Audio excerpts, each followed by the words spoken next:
Mwari regai mazwi andina taura nepfungwa zimunyu mangu zinziko nemimwari. May the words of our mouths and the meditation of our hearts be acceptable in thy sight, O Mwari, O Jah of our creation. Tendai Mwari. Garvey lives! Garvey lives! Garvey lives! Garvey lives! Garvey lives! Garvey lives! Mosiah lives! Mosiah lives! Mosiah lives! Mosiah lives! Mosiah lives! Mosiah lives! Ele!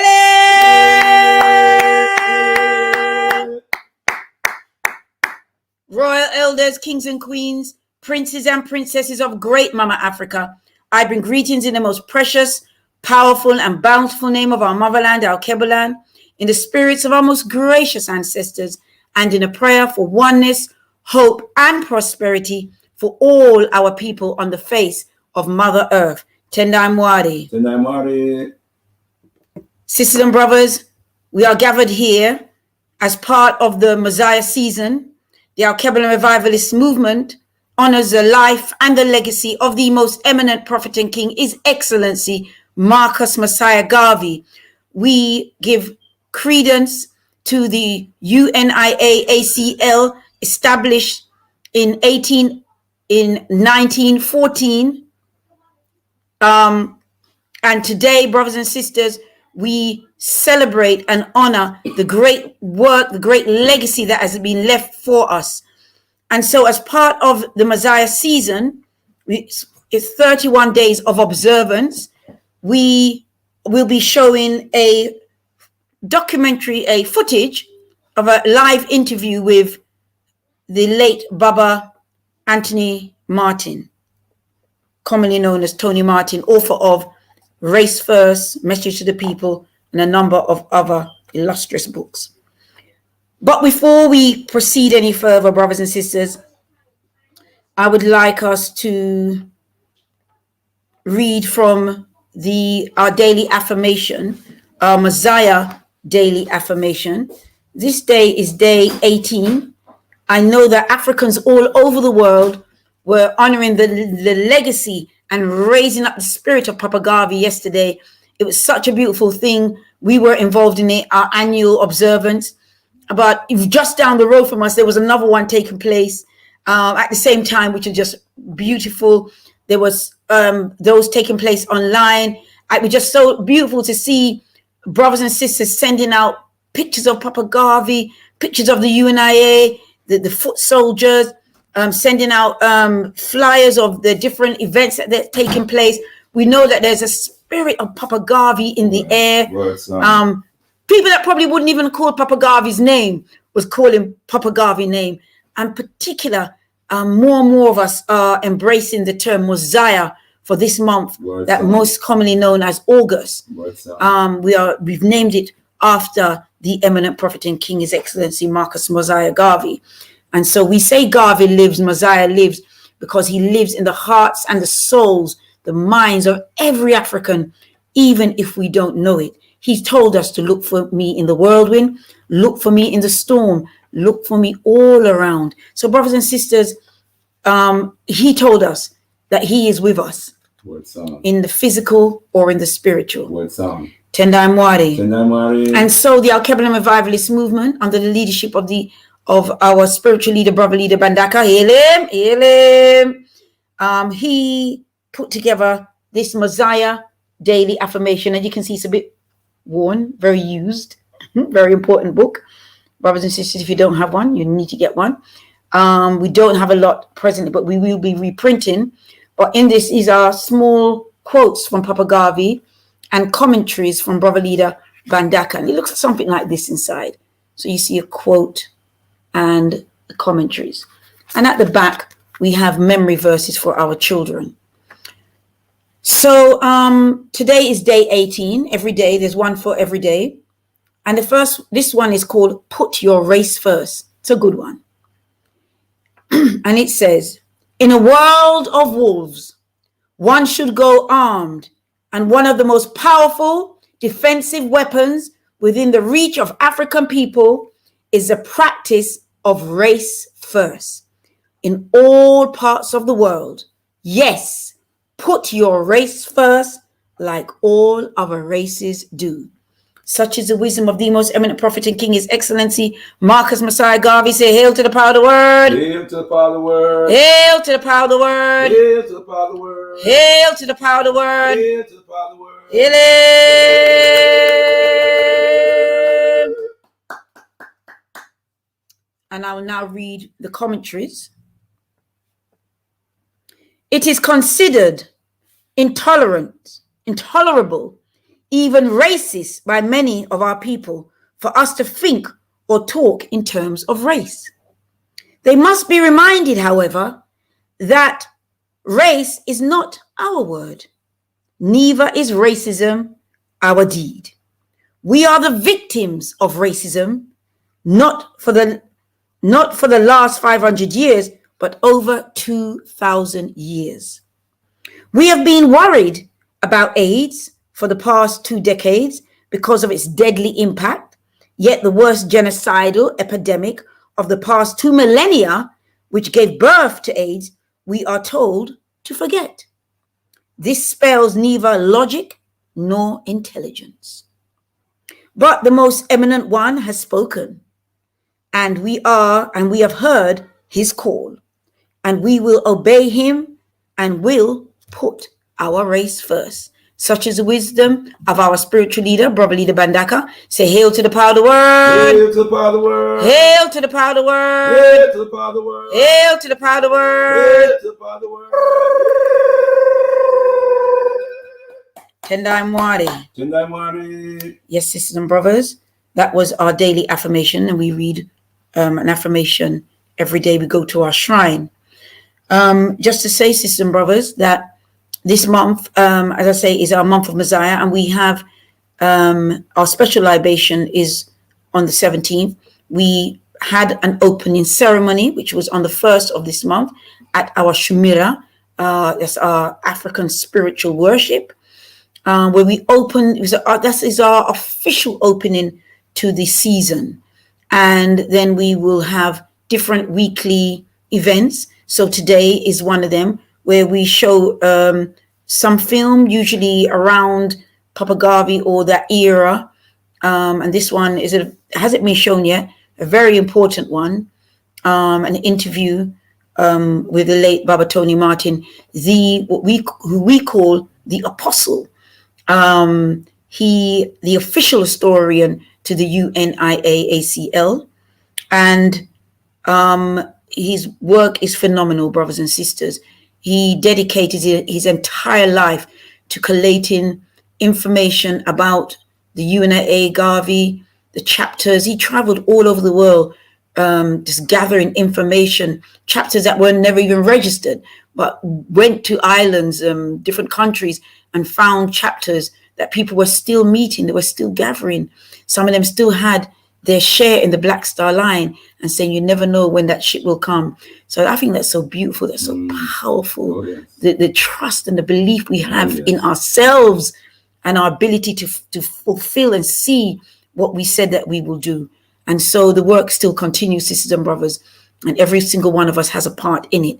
We just need to know when and where to take up our role and, do what needs to be done. Tendai Mwari. Tendai Mwari. I'm now going to hand over to more than able host for this evening, Brother Shakara, Tavadzwa Bandaka, who will really break down, just give us a little breakdown, and at the end, if open for some discussion on this video. So I hope that we stay tuned to the end.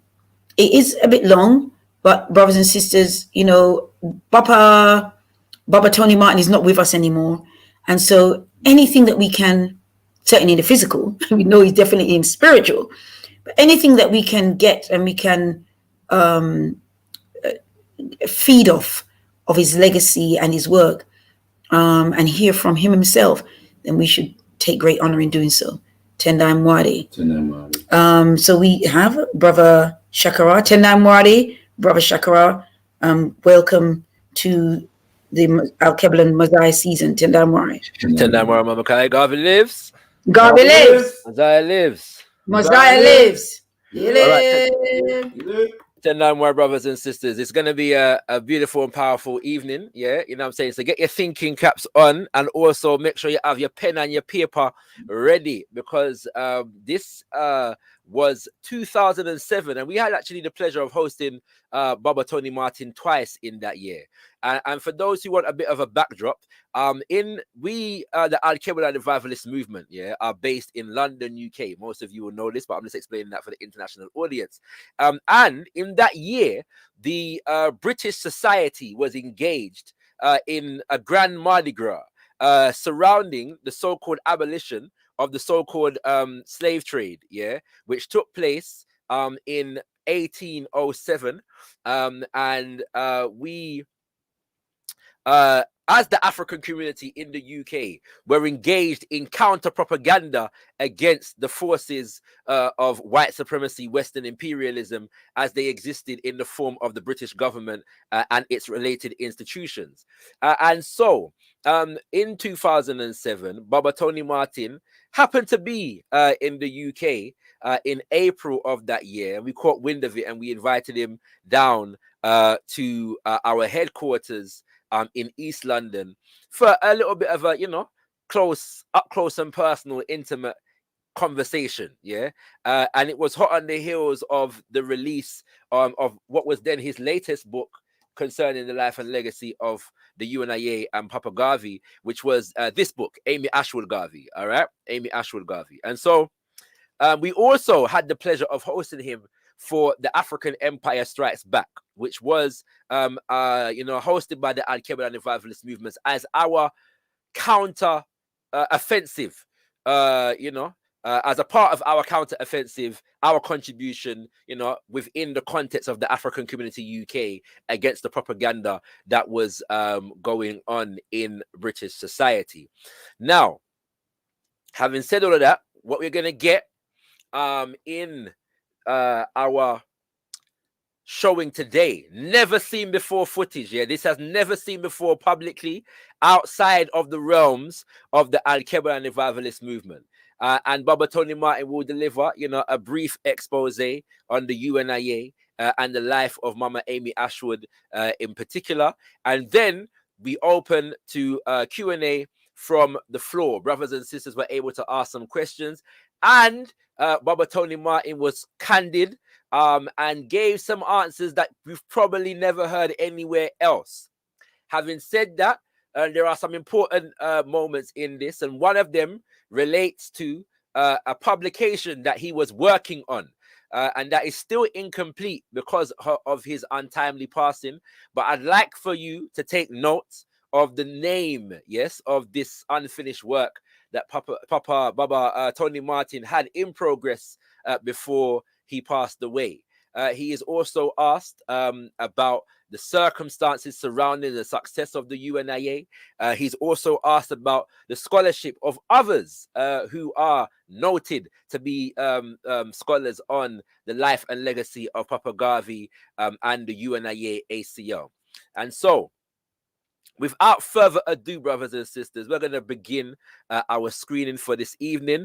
And you will have the opportunity, yeah, it is a bit of an extended play, but bear with us. You will have the opportunity to share your thoughts, ask further questions, share some energies following the screening, brothers and sisters. So do stay tuned. And also, I want to ask you to make sure that you share this link, yeah, far and wide. Make everybody know, say, Mosiah Agwan, and we are profiling the foremost scholar on the life and legacy of the most eminent prophet and king, His Excellency Marcus Mosiah Garvey, and our most successful African liberation organization in history, the Universal Negro Improvement Association and African Communities League.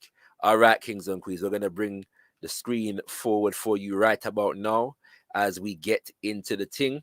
And I'm going to leave you all to it until the conclusion. And we look forward to interacting with you then. Tendai Mwari, Garvey lives, Mosiah lives.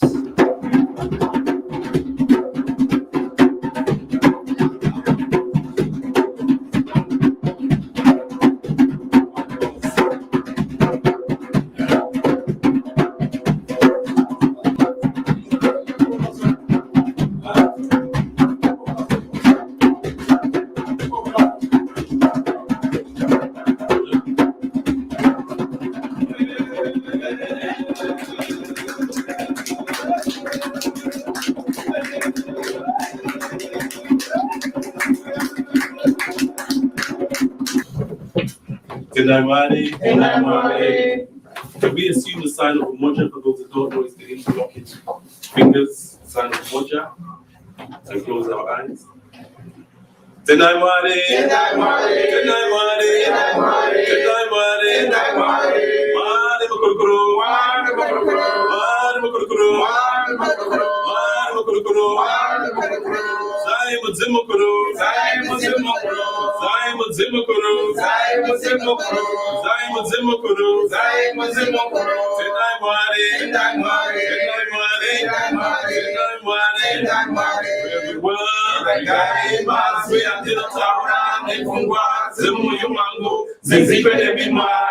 May the words of our mouths and the meditation of our hearts be acceptable in thy sight, O Jah of our creation. Open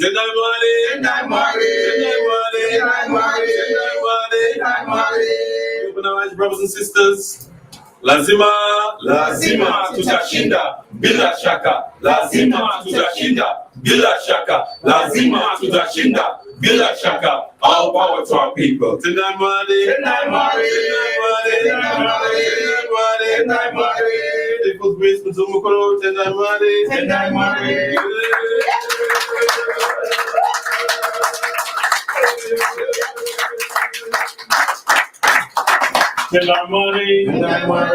This is certainly a blessed occasion this afternoon. I want to give thanks and praises to you, brothers and sisters, for responding to the call. We know it's very short notice. There's very much a last minute affair. You know, Bob and Martin, Eminent Bob was only here on a whistle stop tour. So this event we can only confirm until on Friday morning.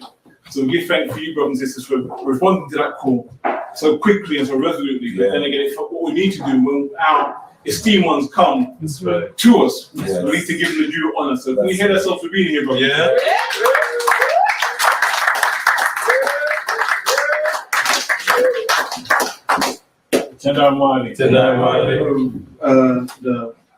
We're honoring, ultimately we're honoring Papa Marcus Garvey, but certainly the key leading scholar of the Eminent Prophet and King, Marcus Garvey, is here, of Tony Martin. That's right. That's right.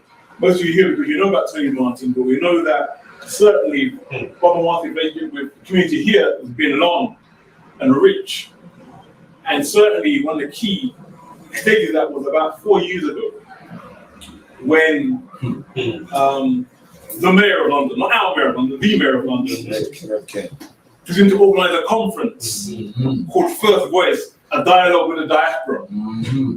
What he wanted to do was get the sons and daughters, the children of some of the great leaders from the past. There's the children of Papa Garvey, of Malcolm X, of Kwame Nkrumah, Paul Robeson, George Padmore, George Padmore as well. Which he succeeded in doing. Unfortunately, the two children, sons of Papa Garvey, weren't available. So naturally, if you're gonna honor Marcus Garvey and Garvey's children aren't available, then the only one you can go to is Brother Tony Martin, which is what they did. So they organized a conference and they had Brother Tony Martin there to represent the legacy of Garvey, which he's done. Because most of us, if we're honest with ourselves, knew about Garvey through the works of Baba Martin. Well, that's right. That's right.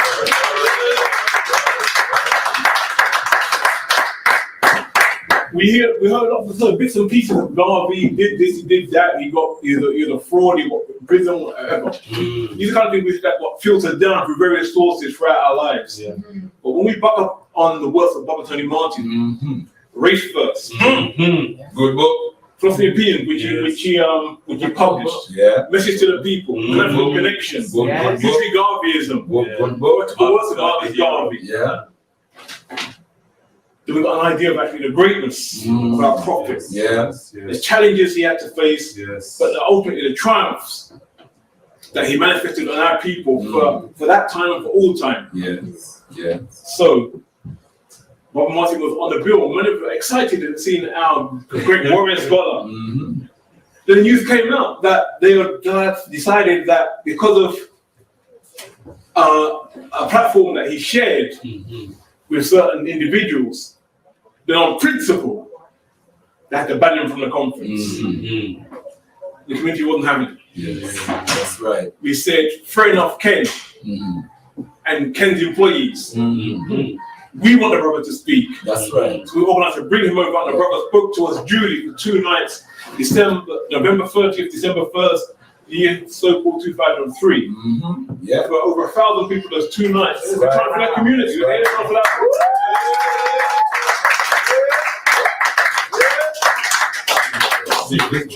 a victory.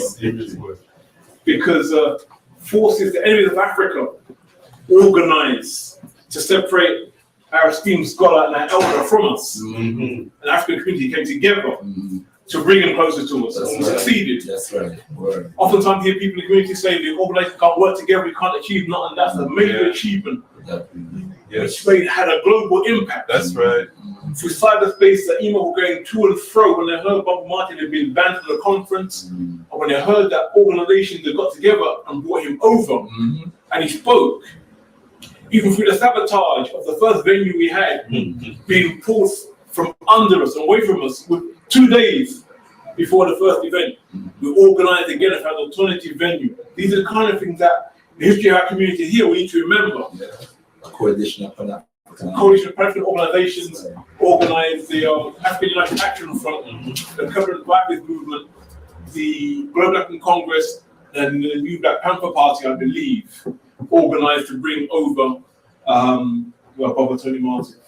So here he is again. And we have to be serious. The people who sought to ban Tony Martin have lost all credibility. That's right. That's They've right. got no name in our community. No. That's right. They've got no respect in our community, no regard in our community. Yeah. But Papa Martin carried on doing what he does, bringing the word, the light, the truth about Papa Garvey, our prophet, to us. Yes. See why we're here today, because he's come to talk about his newest book, 27 years in the making. Wow. 27 years in the making.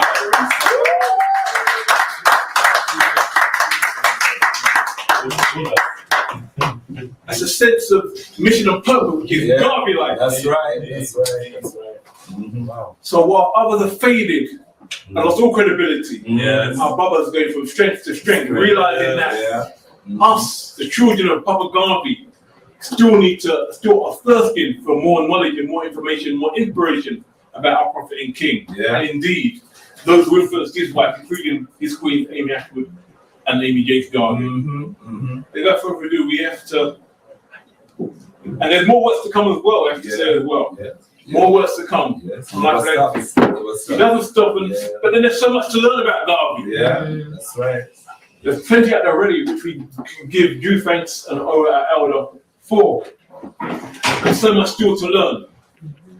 On more than because the mission isn't finished. The mission to be completed is down to us. The mission is liberation, brothers and sisters. It's nice to have the books. It's nice to be inspired. It's also about doing the work, brothers. Yeah, that's right. So, before we introduce, just going to make a couple of announcements about some events happening.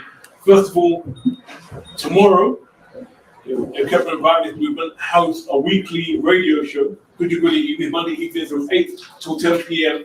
Voice of Africa Radio. So you can access that on the internet, www.voiceofafricaradio.com, Sky Digital 0192, and soon to be on FM 94.3. So look out for that, brothers and sisters. Tune in. We talk it straight, make it plain with issues of relevant African community at home and abroad. Certainly in the legacy of the Garvey movement. And we're glad you're here today, brothers and sisters. Just to let you know, now you know where we are. Those of you who are coming for the first time, and those who haven't been here for a while, we're starting a monthly forum of meetings, gatherings to do with issues in our community. The first one is going to be this coming Friday, 27th. Know that we have been building up already. Now we've been up and running. Something we wanted to do for a good while. Yeah. But now we've been up and running, we can utilize it. It's a community building, community resource, and we're a community organization. So this coming Friday evening, first of the normal session. Normal is an African word. It means manifestation of the power of the word, creation. Yes. It means the creative energy made manifest. Yeah. Come on. The first session is going to be this Friday evening, 7:30 in this very room. All right. And this is the year when they're so-called celebrating the bicentenary, so-called, of the abolition of the Slave Trade Act. So many lies, so many fallacies, so much insult, so much denigration of African spirit, African people, prophet to us this year. And we need to be clear in our mind what the truth is about our history. This year more than any other. When so many lies are being told, they tell us lies about our history all the time. But this year, so many lies. So this evening, first normal session is gonna be here. It's gonna the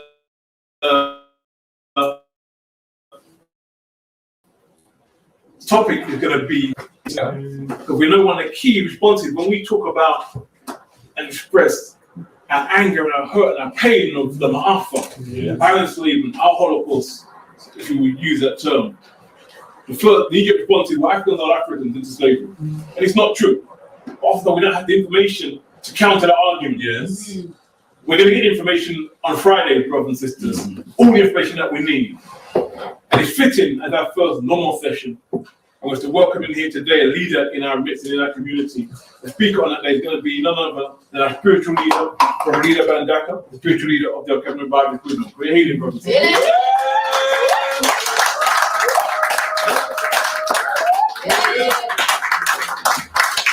There's a time when crisis and pain and hurt in our community, people cry, where are the leaders? We need leaders. He's a leader.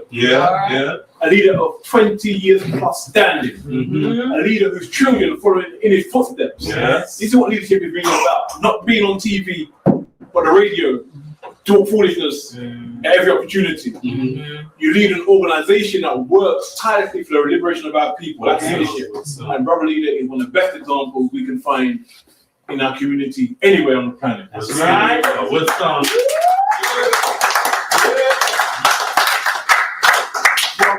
Brother Tony, housekeeping. If you ever need to toilet, brothers and sisters, it's really straight through that door and straight through. So you can't go any further. And you see the toilet on the right hand side. So boys and girls toilets there. So there you go. You refurbished before, brothers and sisters. So yeah, it's all good stuff. Right now, you've come here to listen to Brother Tony Martin speak about his new book, Ashwood Garvey, an Africanist, feminist, and wife #1. Is that very good, brothers? I think we should rise and receive the hell out of Brother Tony Martin.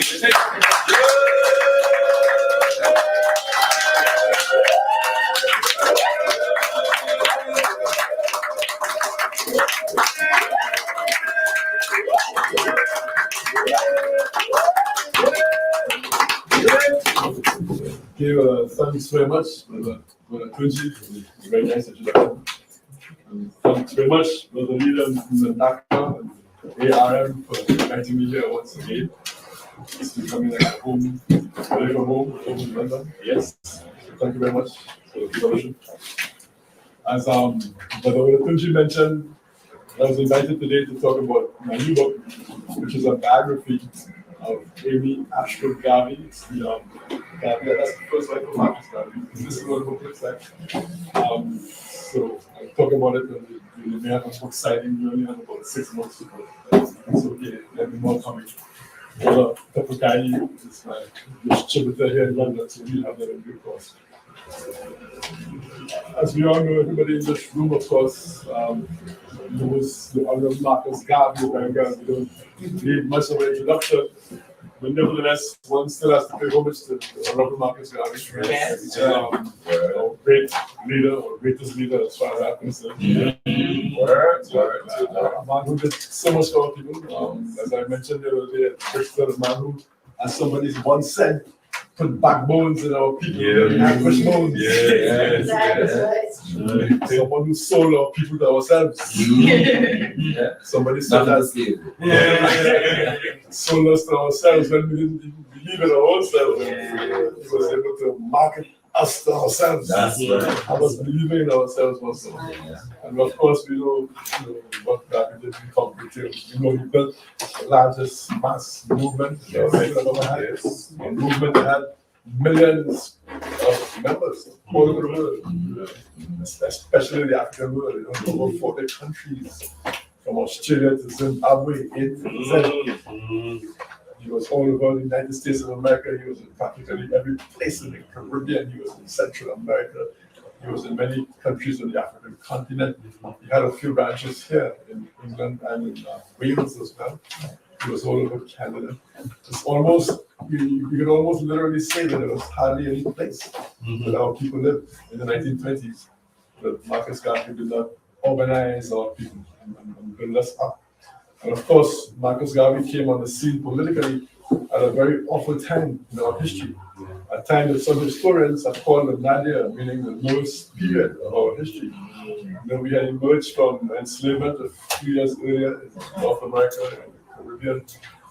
We had actually emerged from slavery as recently as 1888 in Brazil. Marcus Garvey was born in 1887. And slavery was actually ended in Brazil the year after Marcus Garvey was born. So that's how close we were. Slavery had been ended in Cuba in 1886, in the United States of America 1865, and so on. So there would have been many people alive when Marcus Garvey was growing up, who had experienced enslavement, who would physically be part of that oppressive condition. So we were in an awful condition. We were a race of people who had gotten a nominal freedom, but it wasn't a real freedom, freedom to do what? Freedom to starve. We didn't have the tools, we didn't have education. It was against the law to teach us to read and write when we were enslaved. And we didn't have economic wherewithal. So we were a race of people starting from scratch. And one of the great epics, to my mind, in the history of the world, is the rapid rise of progress that all people made despite that reality, where we were starting from. Very often we get a little despondent, but I always remind my students that in North American context, that in 1865, which is not long ago at all, in historical terms, just over 100 years ago, 95% of African Americans were illiterate. In 1865, this was 4 generations ago. Illiterate, almost the entire race was illiterate through no fault of our own. We were, like I said, it was against the law to teach us to read and write during slavery in most places and so on. So, and of course, once slavery ended, a whole variety of obstacles, new obstacles were putting in our path. It wasn't like we were freed from slavery and then give them a clear path to develop ourselves, but further obstacles were placed in our way. One of the biggest obstacles was the fact that in the Caribbean, the slave owners, the oppressors, were given reparations. That's the first time in the history of the world that I know of where the oppressor has given reparations. We worked for 400 years for free, from sun up to sundown, and longer. United, so you think that if ever a race of people needed reparations, we would cry out for reparations. If there was any such thing as justice in the world, people are the ones who could have gotten reparations. But instead of giving us reparations for our 400 years of suffering, they gave reparations to the slave owners. The slave owners about 20 million pounds. 20 million pounds, I don't know how many billions that must be in today's money. 20 million pounds. Supposedly for the loss of their property. And as though that wasn't enough, they went even further and tried to put further obstacles in the way of our people to prevent us, from making a living. They went so far in the Caribbean as to cut down fruit trees so they couldn't eat a mango or a banana. The idea was that they wanted to force us to continue working on the sugar plantation in as close a condition to slavery as possible.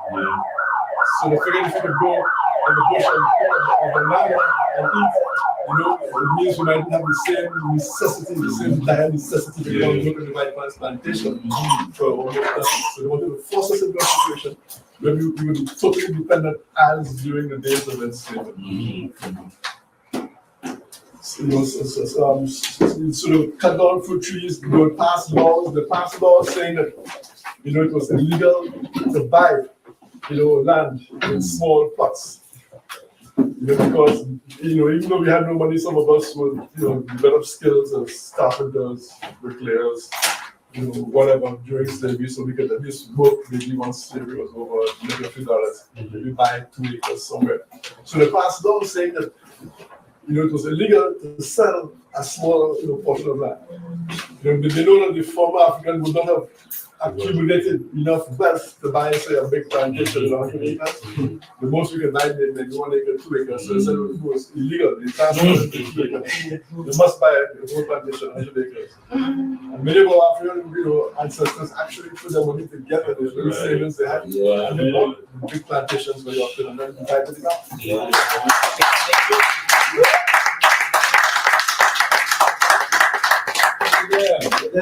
One of the worst things that did us to prevent us making a living after slavery in the Caribbean was when they brought in immigrants. They brought in 1 million immigrants once slavery ended, and the idea was to flood the area with cheap labor to make it impossible for the Africans to exactly. One of the okay, that's right. Very nice melodies. Yeah, one of the first things they teach you in economics, the laws of supply and demand. If anything, doesn't matter what it is. If the supply is low, then the demand increases and the price rate goes up. So if you have a plantation and you need 100 workers, and there are only 50 workers available, then those 50 workers, they demand. You have nowhere else to go. You have to deal with them, and they can push up the price a little.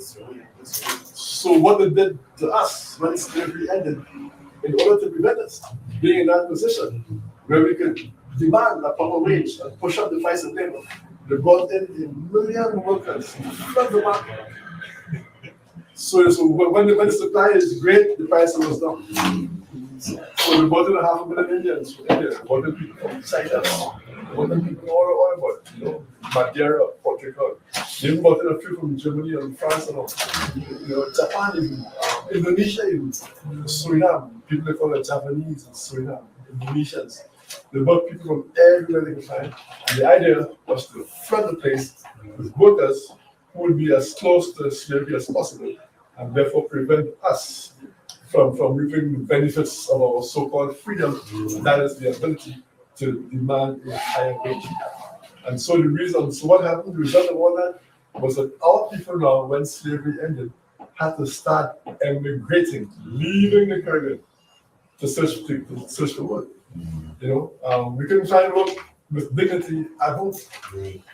So for every immigrant that brought in from India or wherever, one of us was leaving. Sometimes in the harbor, the ships bringing the Indians in from India, we would be right there in the harbor next to the ships taking all people to Panama to build the Panama Canal, or to Costa Rica to build railways, or plant bananas, or to Cuba to plant cane. All of my students would tell you, well, we didn't want to plant cane. We had nothing against planting cane, we wanted to work with dignity at a proper rate. We went to Cuba to cut cane. We went to the Dominican Republic to cut cane. We didn't like cutting cane, but we wanted to cut cane at a proper wage and treat it with dignity, in conditions as close to slavery as possible. So that's one of the main reasons for the great West Indian Caribbean diaspora that they have nowadays. Our people literally built the Panama Canal. The labor to build that Panama Canal came from the Caribbean. From Barbados and Jamaica especially, but from the other islands too, including other English-speaking islands like Martinique and all of them, all over the place. A lot of people to that. There's hardly island in the Caribbean. Some people did not go to Panama to help build that Panama Canal. Some of us went even further afield. Some of us ended up in South Africa, would you believe? In Garvey's time, there was a West Indian community in South Africa. A few ended up in Australia, which is the most incredible thing. And this is a story somebody needs to write one of these days. If I live long enough, I might write it myself, but this story, after I did 10 books, I have lined up.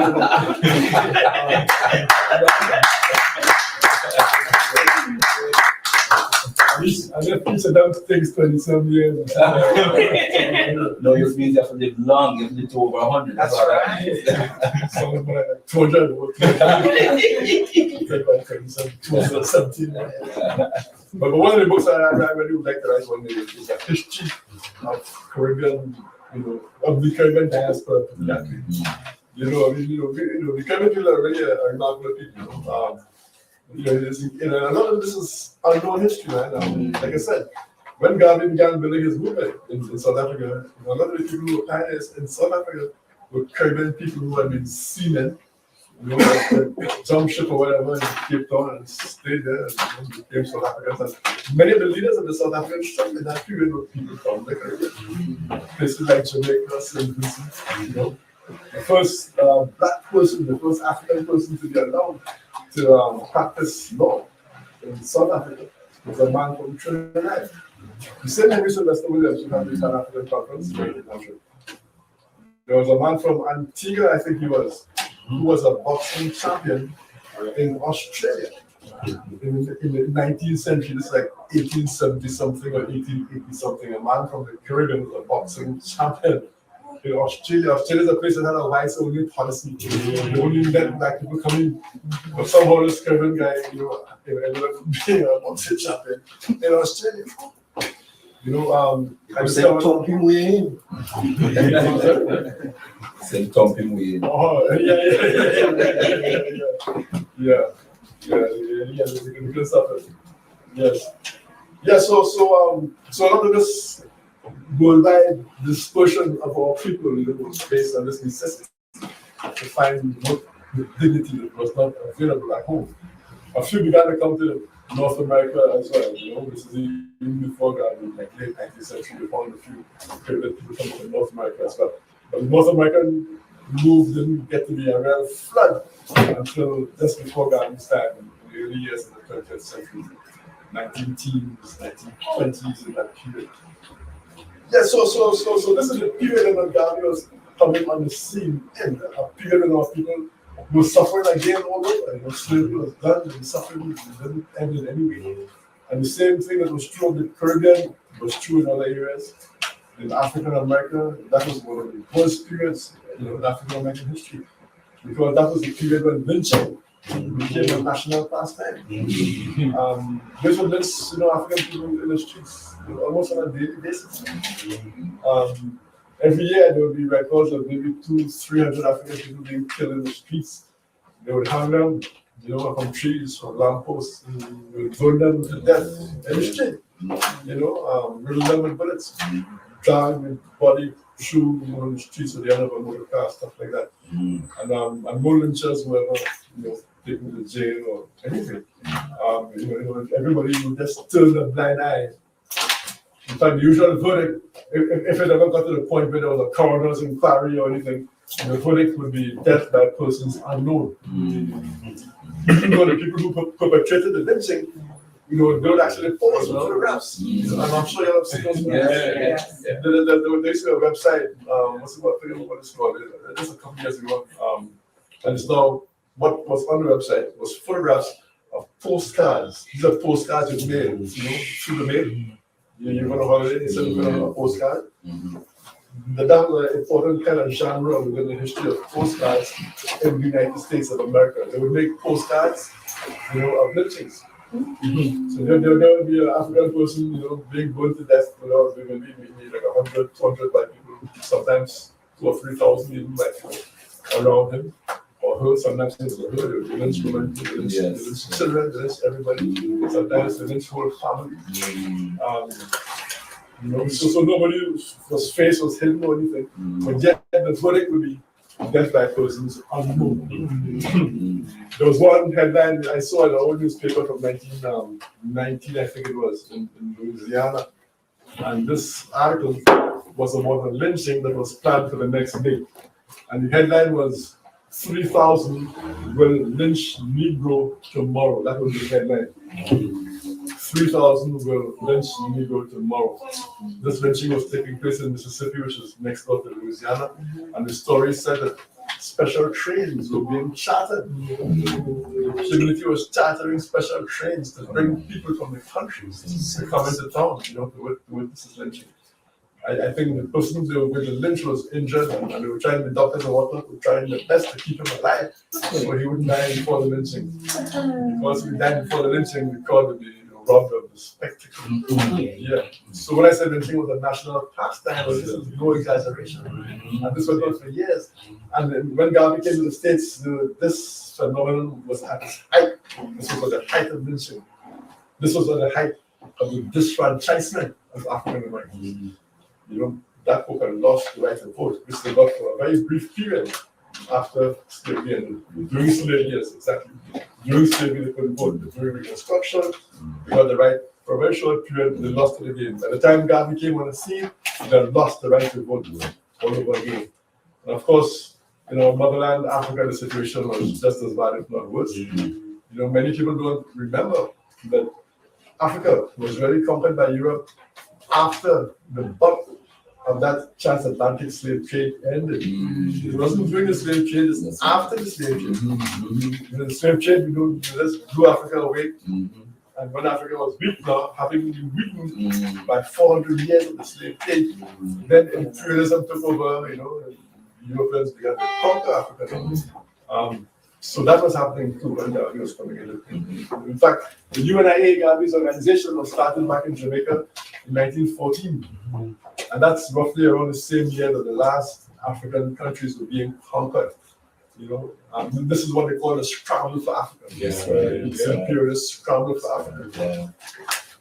So this is the situation in which Garvey was operating, and Garvey somehow was able to build the most powerful, impactful, correct, necessarily correct movement we've ever had in the face.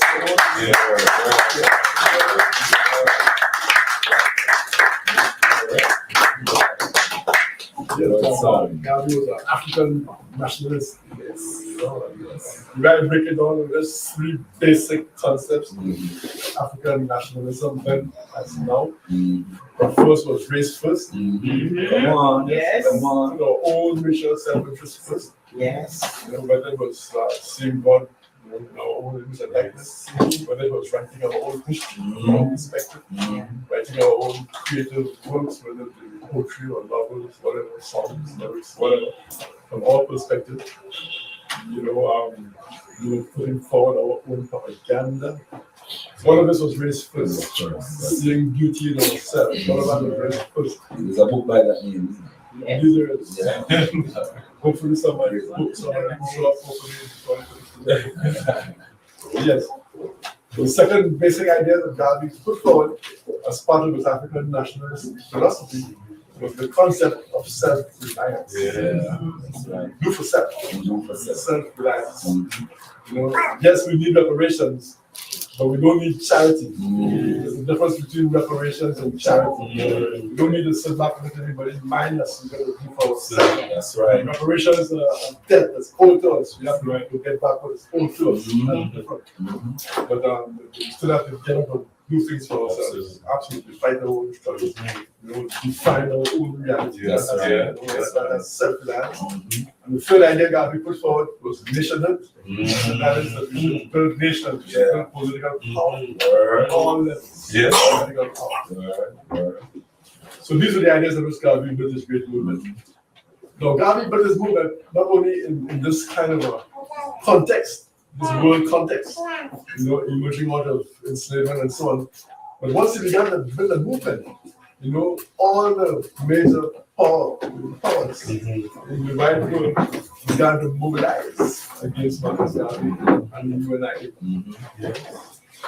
Because the white people were very perceptive, and sometimes they're even more perceptive than we are. Sometimes they can see the potential. Once a movement starts, it looks as though it's correct. Very often they can see the potential before you do some of us, perhaps. Realize the potential. And so the moment Garvey hit the United States of America in 1916 and began to move forward, the power structure began to mobilize again. So the major imperialist powers began to harass him. That is the United States of America. That is Great Britain. Don't know how they became so great. Great Britain. Tell us. That's a whole other story by itself. Imagine a country calling itself Great Britain. If any country in the world they call itself great, even America, people laugh at them. Great America, you're great. Britain calling themselves great, they got away with it. Arrogance. Arrogance, man. Right, so Great Britain, France, Belgium, white South Africa. all of these imperialist nations began to mobilize against Marcus Garvey. Yes. Garvey estimated that the Secret Service, the United States must have spent millions of dollars on him. They infiltrated this movement. Some of the hierarchy members within this movement, working for the government. And that's something that, of course, we have always had to face, always, at every stage in our history. They do now. In the 1960s, in the United States of America, so you all know the COINTELPRO operation, the counterintelligence program, organized by the FBI against the so-called black movement in the United States. The day that they shot Malcolm X, if you look at the photographs from that day, there's a young man, a brother, supposedly was supposed to be Malcolm's bodyguard. And this guy is bending over Malcolm's body, trying to give him mouth-to-mouth resuscitation. Gene Roberts. Come to find out this man was an FBI agent. There was Fred Hampton, head of the Black Panther Party in Chicago. The FBI came to Fred Hampton's house one night and shot up the house. They literally shot the house, killed him with his head. Come to find out that Fred Hampton's bodyguard was an FBI agent and had drugged him. So that when the FBI and the other local police organizations came to shoot up the house, the man was drugged. He couldn't even come out of his bed to try and defend himself. I think later on when the ballistics people came and looked at the house and stuff, I don't remember how many hundreds of rounds had gone inside the house. I think one bullet would come back on. Yeah. So Garvey had the same thing. There was somebody who was very high up in Garvey's organization who was working for the government. Somebody who was close enough to Garvey that he could actually meet with Garvey every day. This is an organization with millions of people. It's possible for any rapid child member to talk to Garvey every day. This guy was high up enough in the organization that he could be conferring with Garvey on a daily basis. Talking to Garvey every day. Garvey would be confiding in this guy, discussing strategy, tactics, whatever. And every day as he talked to Garvey, he would go back and send a report to the government. Yes. So Garvey then had the imperialist governments working against him like that. The British government, same thing. Garvey was banned in various British territories. His newspaper was banned in what was then British Guyana. It was banned in St. Vincent, it was banned in Trinidad, it was banned in some of the West African countries. Garvey himself was banned when he traveled to Bermuda and Barbados at least once, in the Bahamas. The French government was doing the same thing in their French territories in West Africa, the Belgian government in the Congo. Because in all of these places, Garvey was operating. And their great fear was that Garvey should succeed in any way. And in a way, for Garvey to succeed, Garvey could only have succeeded at their expense.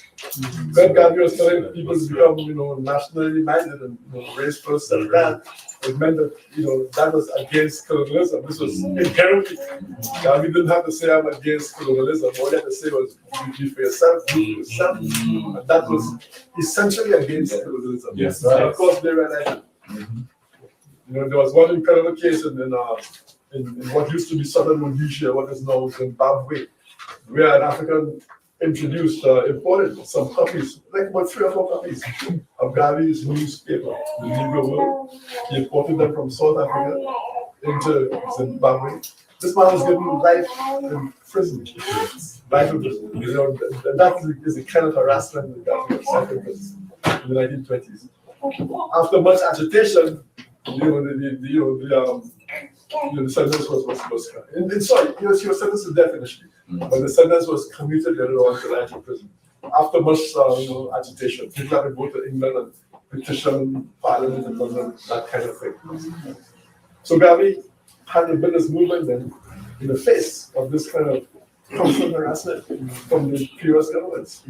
They also had to build it in the face of constant harassment from the Communist International. Together from both sides, right and left. Yes. The communists were radical at the point, but they weren't so radical that they wanted to see African people in charge of their own government.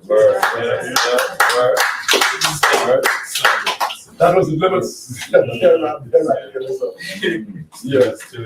And in fact, somebody found some secret document that the communists put out in that period, in the 1920s, in which they spoke of African people as quote-unquote revolutionary expendables, meaning that you could use them as cannons fodder, as foot soldiers for a revolution, but they would be expendable. When the revolution was finished, you could just shut them aside. But Garvey was no fool, Garvey knew that. Garvey said, you know, you're communists, you know, fine, you don't want to fight the capitalists, fine, fight them, go ahead. You know, you will stand on the side, let you all fight. Yeah. You know, if you all win, well, then maybe we can talk. But you're not going to be your revolutionary expendables. Yes. In the philosophy of opinions of Marcus Garvey, Garvey has a little essay there. He says that African people should be like the mangy dog. He said when two big dogs fighting over a bone, the little mangy dog on the side, he stands on the side. And when the bone falls down, you just grab the bone and run around. They don't fight. As we say in Trinidad, they don't fight. Yes, you grab the bone, because they're not chopping it, they're fighting and chopping it. You grab the bone and you run. So that's the kind of problem Garvey had with the imperialists, man. He also had these problems, like I said, with the communists. And the communists, they were a very powerful organization. I mean, the communists were mobilized internationally. And by the time Garvey came along, the communists had a base in the Soviet Union. You know, they had that state power. You know, they weren't a little side organization. You know, on the world stage, you know, they were a major force with a major industrial power backing them. Was able to mobilize, help them mobilize, provide them with funds all over the world, set up cells, set up, you know, magazines to push their propaganda, all kinds of things. So they were a real force all over the world. And of course, Garvey was also a force all over the world. And wherever the communists went, anywhere in the world, trying to mobilize black folks, they had to deal with Garvey. So they saw Garvey as a kind of an obstacle, preventing them from getting to the African workers. So they too were very, very, very upset by Garvey. They, you know, vilified Garvey in the newspapers and the magazines and so on.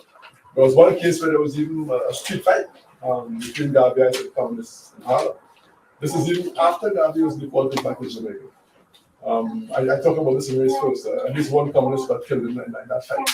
But that's how serious things got between the communists and Garvey. Garvey also built his organization in the face of similar harassments from the integrationist community. These were the middle class integrationist black folk, especially in the United States, but also in the Caribbean and elsewhere.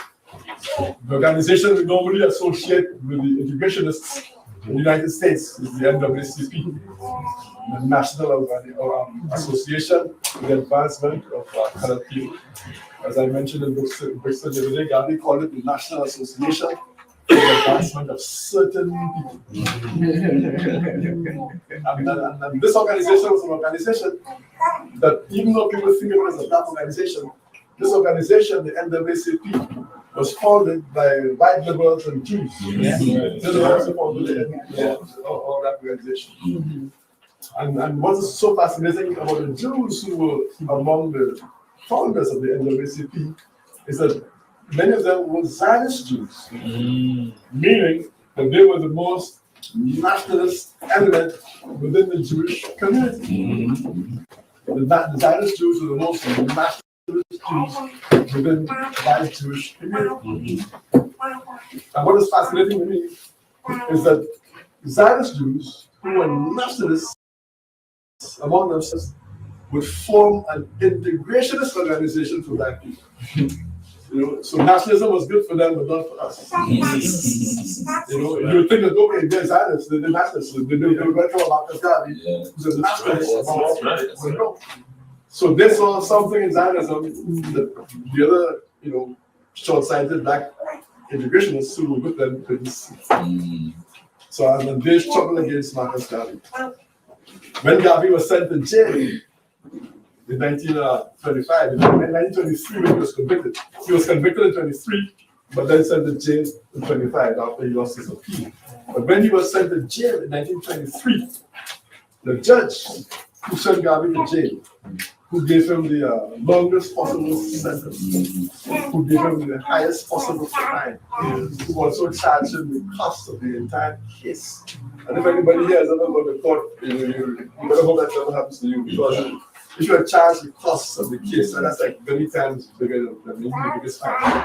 That means you have to pay all the various lawyers and pay the government for the time, all that kind of thing. So that judge was one of the Zionist leaders of the NAACP. His name was He had been head of the Zionist Organization of America. That's the man who sent Garvey to jail. The head of the Zionist Organization of America. And leader of the NAACP. Not only sent him to jail, but literally threw the book at him, using the eyes of everything, and on top of everything else, refused him bail. Garvey had spent a couple of months in jail. You know, he refused him jail before he was able to get out of jail. The NAACP was founded in 1909, and the first black chairperson we ever got was in 1975. You can do the mathematics. Mathematics is subject. You will subtract 9 from 75 and see how many years the NAACP existed with only white chairperson. And for most of those, however many years it was, the chairperson was not only white, but was usually a Jew. There was a man called Joel Spingarn, who was chairman of the NAACP for something like 60 years or something. Then when he died, it was like a royal family. It passed to his brother, Arthur Spingarn, and he became the chair for another 10 years or something. In 1975, when the NAACP got its first black chairperson, a woman, Margaret Bush Wilson, she took over from yet another Jew, a man called Kiffy Kaplan from Boston. He dropped dead in the airport in Boston. And that's when the first black woman got a chance to become head of the NAACP. So Garvey was building his organization, and in the face of this incredible onslaught from all sides, everybody, man, and even though I've studied Garvey most of my life, every once in a while, you know, I'm still a little amazed, you know, how could this man do it, you know? He's right. Yeah. And he started with nothing, right? He started with nothing. Some poor black man from Jamaica. Nothing.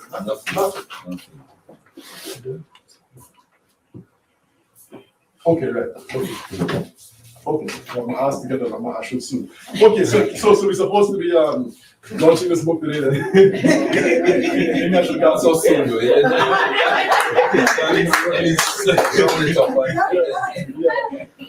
everything I said so far was built up doing. Let's keep going. Solid foundation. All that was just introduction. All that was to say that not only was Garvey building his organization in the face of all of this opposition, but he was also building the organization in the face of, what must have been a very draining, domestic situation. Yes. And this I wasn't aware of, fully when I was writing this first, because it did, as I mentioned in Brixton, he married UNI-ACL in Jamaica. No, sorry, he met her in Jamaica in 1914. He married her in 1919. They remained married for about 2 or 3 months, and that is finished. He officially divorced her in 1922. But the minute that they split up from about 1920, a whole series of court cases started. First, he sued her for annulment. He was trying to annul the marriage. That didn't work. Then he sued for divorce. Then she began to pursue him for divorce. When he married the second wife, Amy Jake, she began to sue him for bigamy because she claimed that he never properly divorced her, so he was still married to her. And so there were all these cases. There were alimony cases. So Garvey was building the organization in the midst of this amazing domestic situation.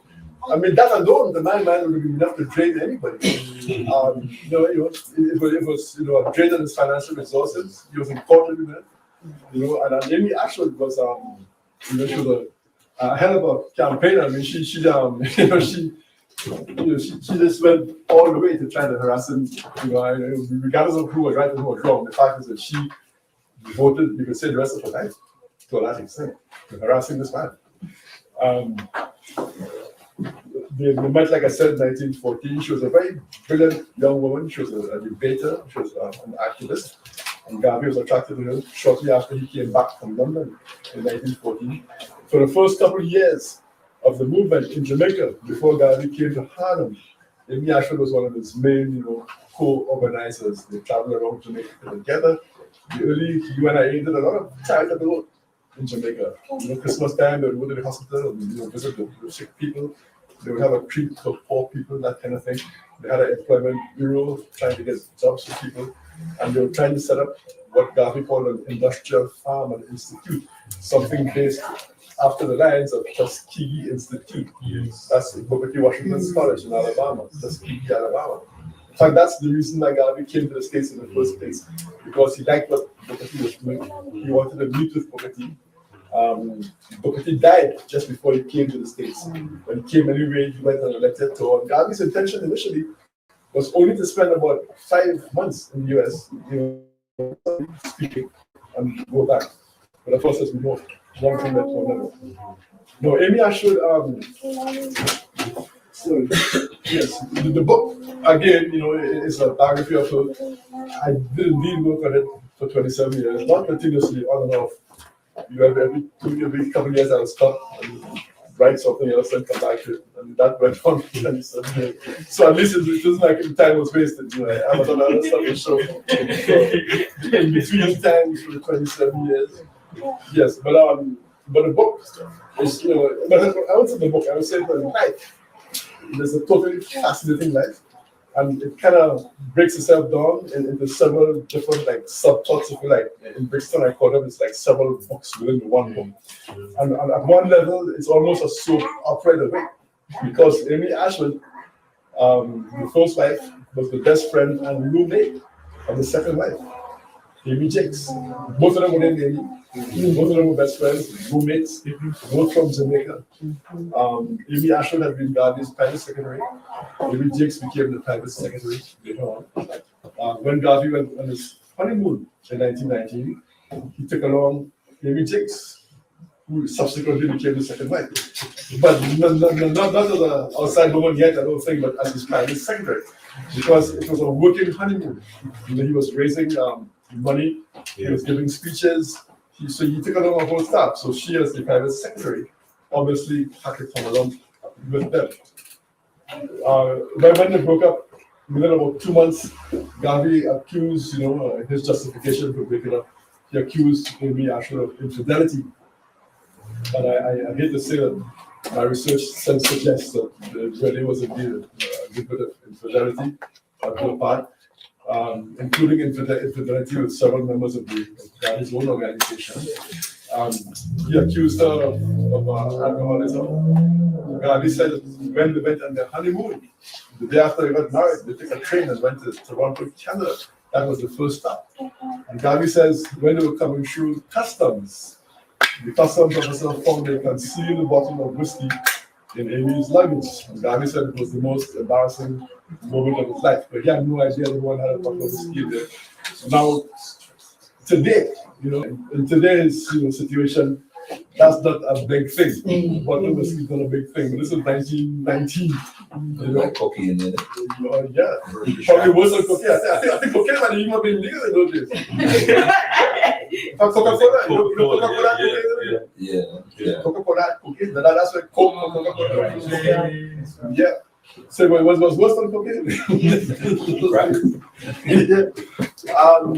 So Garvey said he was embarrassed, and then she apparently became drunk once or twice when they were in Montreal and stuff. He accused her of stealing some money from the Black Star Line. And again, I hate to say that, my research suggests that she did indeed steal some money. She took some money from because she was a director of the Black Star Line. She apparently took some money out of the Black Star Line and bought a house in Harlem, sold the house, that kind of thing. So it didn't last. So it has that kind of soap opera almost kind of thing to it. There was one occasion when Garvey was finally put in jail, as I mentioned in Brixton. Amy Ashwood began a short career as a playwright and a maker of musical comedies, stage shows that traveled around the country in the US. And she came up with this show called Hey Hey, He's in the Jailhouse Now. It was a lampoon on Garvey. Once Garvey was in jail, and the main character was a kind of a caricature of Garvey called Marco Bobo. That was the main character.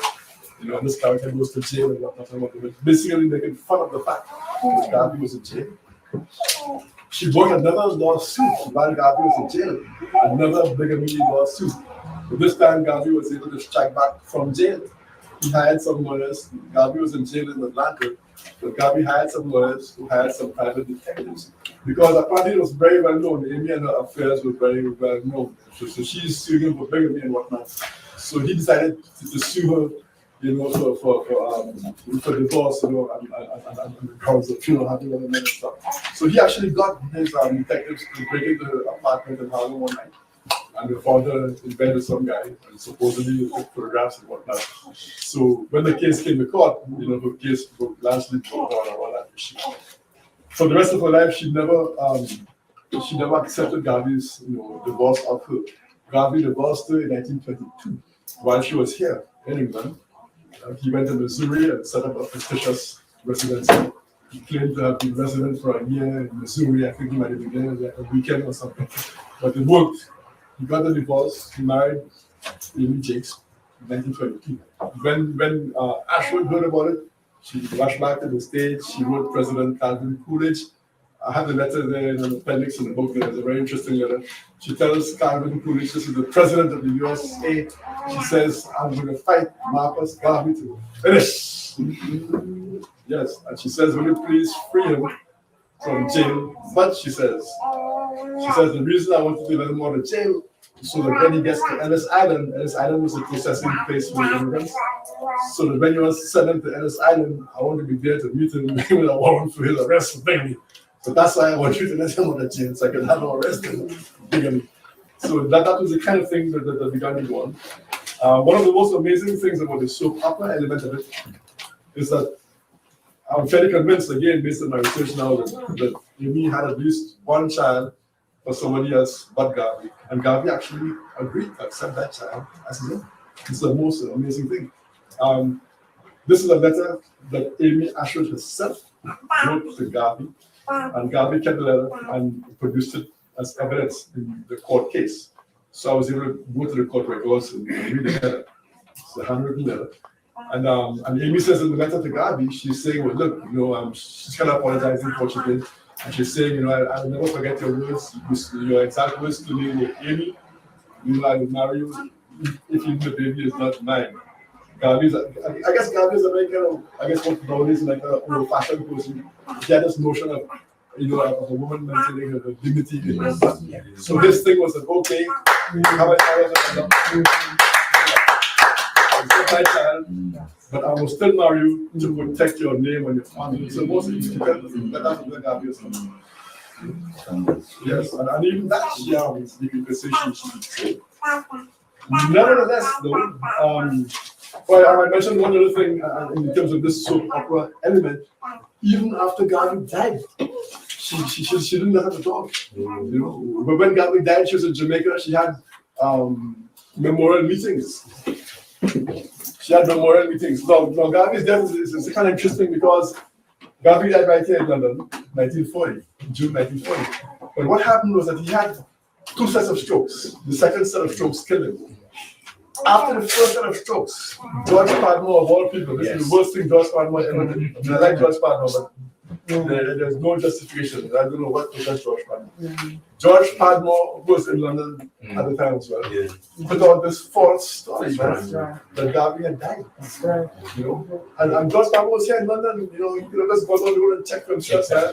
You know, he right here in London, just jump on the other road and go down and see, is it true that Garvey really died or what? You know, he put out this scurrilous story that Garvey died, and then he proceeded to write this scurrilous, you know, report around it.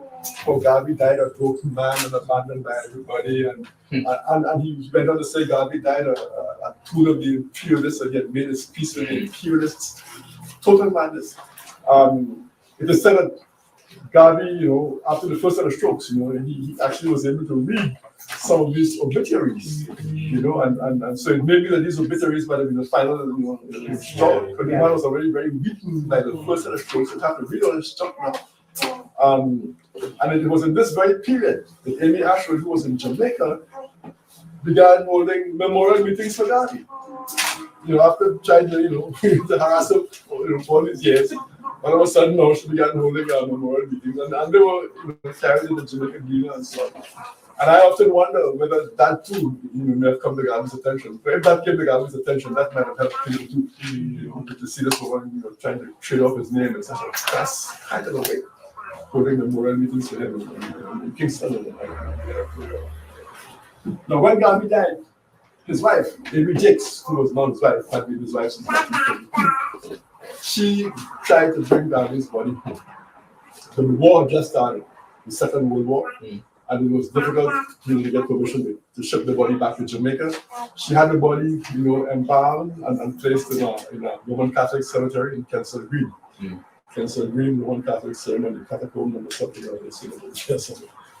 When the war ended around about 1945, Mrs. Garvey, this is Amy Jakes Garvey now, made another effort to bring the body home. There was a Jamaican called Thoywen Henry, who was a follower of Marcus Garvey. He was coming to England to attend the 5th Pan-African Congress in Manchester. So he arranged with Mrs. Garvey to try and arrange while he was here to bring the body back to Jamaica. As fate would have it, Amy Ashwood was here at the same time. She had come in, she actually chaired the first session. She and the boys chaired the first session of that Pan-African Congress in Manchester, organized by Kwame Nkrumah and George Padmore. So she was here at the time. She went to her solicitors and made an injunction against anybody interfering with Garvey's body. She claimed she was a real wife. And so she had an injunction against everybody, against Thoywen Henry, against Amy Jakes Garvey, and anybody. Nobody could move the body until they could prove that she wasn't the real life. This is 5 years after the man is dead. So that her harassment continued even to that level. Eventually in 1964, when the body was finally brought home, then again, interestingly enough, she was back in England again at that time. This time, the folks who were trying to bring the body back home learned from previous experience. And what they did this time, they went and talked to her. It was suggested that they may actually paid her some money, and they promised to give her a prominent role in the ceremonies. So that they had services for him here in London, and she was prominently involved. But then Amy Jakes was the one who was prominently involved in the services when the body got home to Jamaica. So she continued to harass him even after his life, even though after his death, she did begin to trade on his name. So she would harass him and prevent him taking the body home, but she would also trade on his name. She began to present herself as the Mrs. Garvey. She toured Africa, West Africa, and she was given a very good reception. And many people didn't even realize there were two Amy Garveys. So when she went into a community and said, this is Amy Garvey, it was assumed she was Amy Jakes. She was treated royally. Yassan Dehene entertained her in Ashanti. President Tubman, and she entertained her in Liberia. She actually had a love affair with President Tubman. She says he tried to marry her. so that is the soap opera-ish aspect. But that apart, she still has a very interesting life in her own right. For one thing, she was a very important Pan-Africanist in her own right, which is what I guess would have attracted her to Garvey and Garvey to her in the first place. She was a genuine Pan-Africanist. She had lived in Jamaica, she had lived in Panama, she had lived in the States, she had lived around the African diaspora.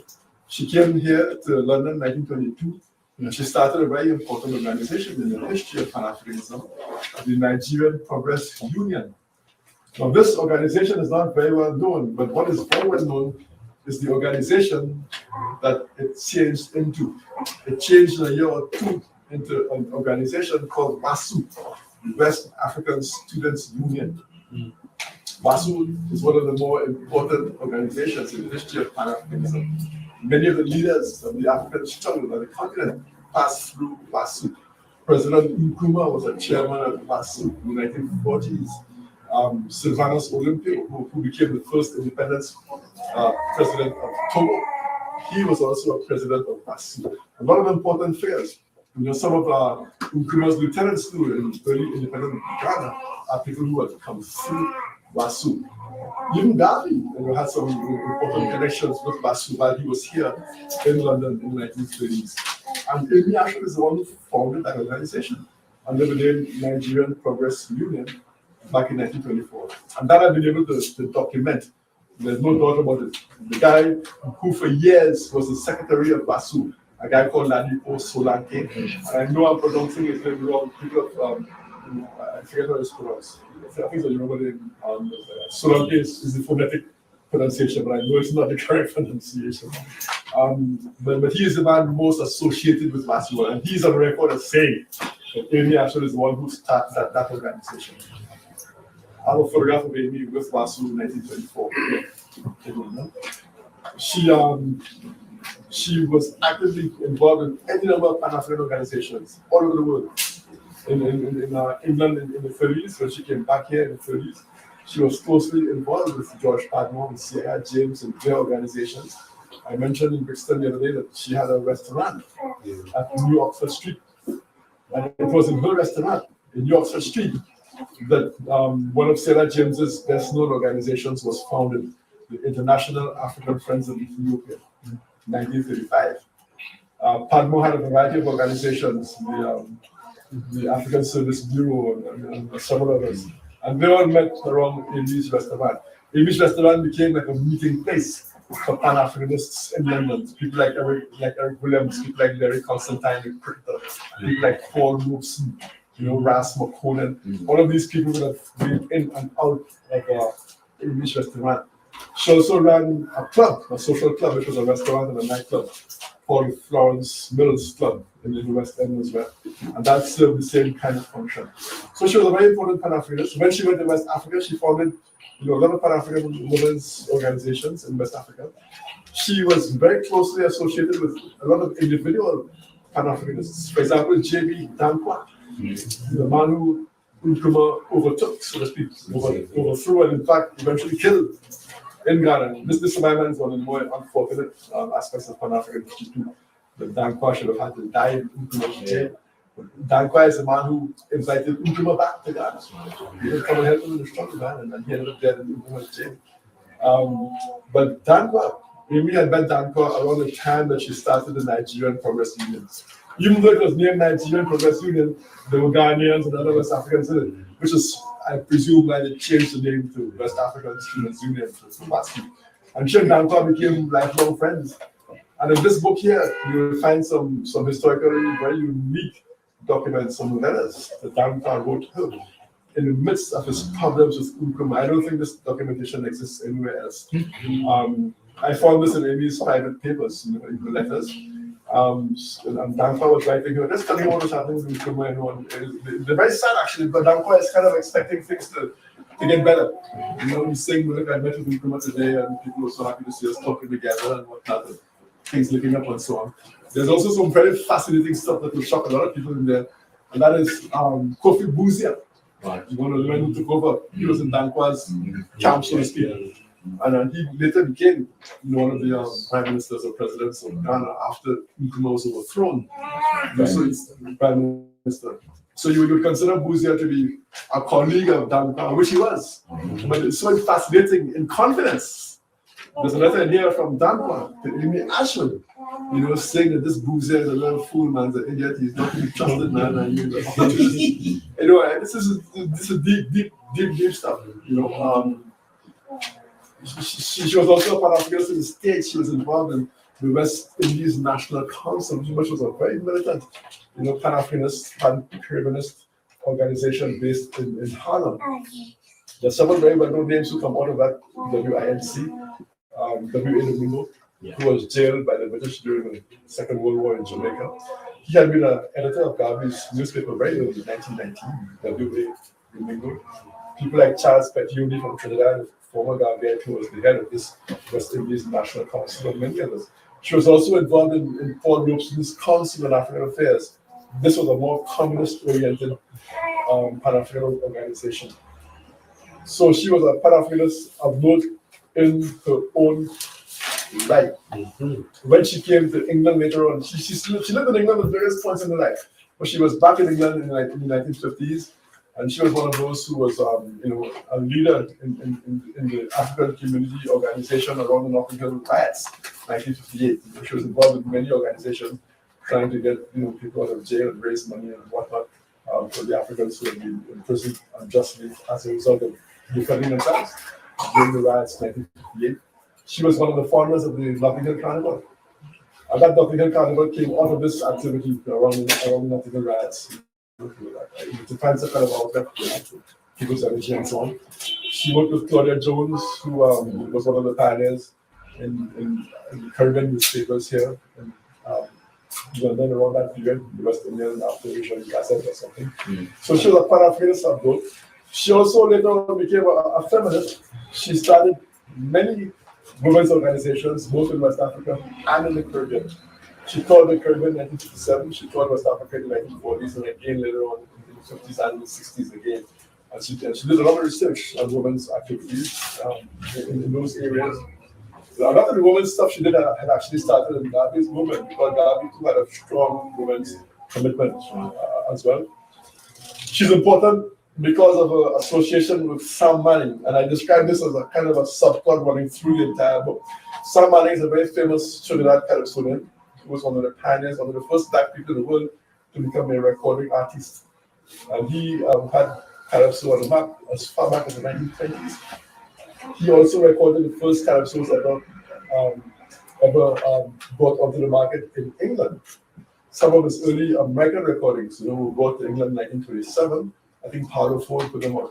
So he was the first person to record calypsos in the States and in England. He was one of the first black people to record, period. Any genre of music in the States. I suspect, I don't know for a fact, but he may be he must be one of the earliest black recording artists in England. I'm not sure if he's the earliest, but he has to be at least one of the earliest. And he had a love affair with Ashwood, which lasted for decades, on and off for decades. So that a lot of stuff, inevitably, a lot of information on him inevitably gets into the book because he was so closely associated with her. The book also is interesting, the life balance is interesting because of so many of the missing pages in Garvey's history. It's inevitable to deal with her life, not dealing with the interaction with Garvey every once in a while. She claims to have met Garvey at Hyde Park by Marble Arch, the Speaker's Corner, in 1938. And what amazes me is that if she did indeed meet Garvey, she has a long, very poetic kind of a description of the meeting. And if she did in fact meet Garvey when she said she did, and she probably did in May 1938, irony of ironies, it means that she was the last of the two Amy's to see Garvey and I, because Amy Jakes, she was here for a while, short while with Garvey, but then she took the two sons and went back to Jamaica. So that if Amy Ashwood claims that she met Garvey when she said she did, it is probably after Amy Jakes went back to Jamaica with her two sons, which means that she would have been the last of the two of them to see Garvey alive, which is such an incredible irony. I mentioned in Bristol, one of the interesting sidelights, if you like, hidden sort of pages of Garvey's history was Garvey's relationship with Norman Manley in Jamaica. Now, that I knew about before. In fact, in my book, Pan-African Connection, I deal with the fact that Norman Manley became a kind of a major figure in many of the lawsuits against Garvey. Like, he became a specialist in prosecuting Garvey. When anybody had any case against Garvey, they would go to Manley. When Garvey was unseated from the Kingston and St. Andrew Corporation Council in 1929, after he won a seat, it was Manley's advice. The council went to Manley for advice. But what I didn't know until I did the research on this book is that things got so bad between Garvey and Manley, because after this research, I always thought that, well, Manley was a lawyer. A lawyer, you come to him, for a case and he represents you. It doesn't necessarily mean he has any personal animus against you. But here I discovered that Manley seems to have had some kind of personal problem with Garvey. There was one occasion, this is documented in the book, where Manley actually threatened to fight Garvey. There was some meeting in the council. I think they were arguing over some new gas station that was going to be built somewhere in Kingston. And Manley, threatened Garvey to come outside. Let's go outside. This is normal Manley.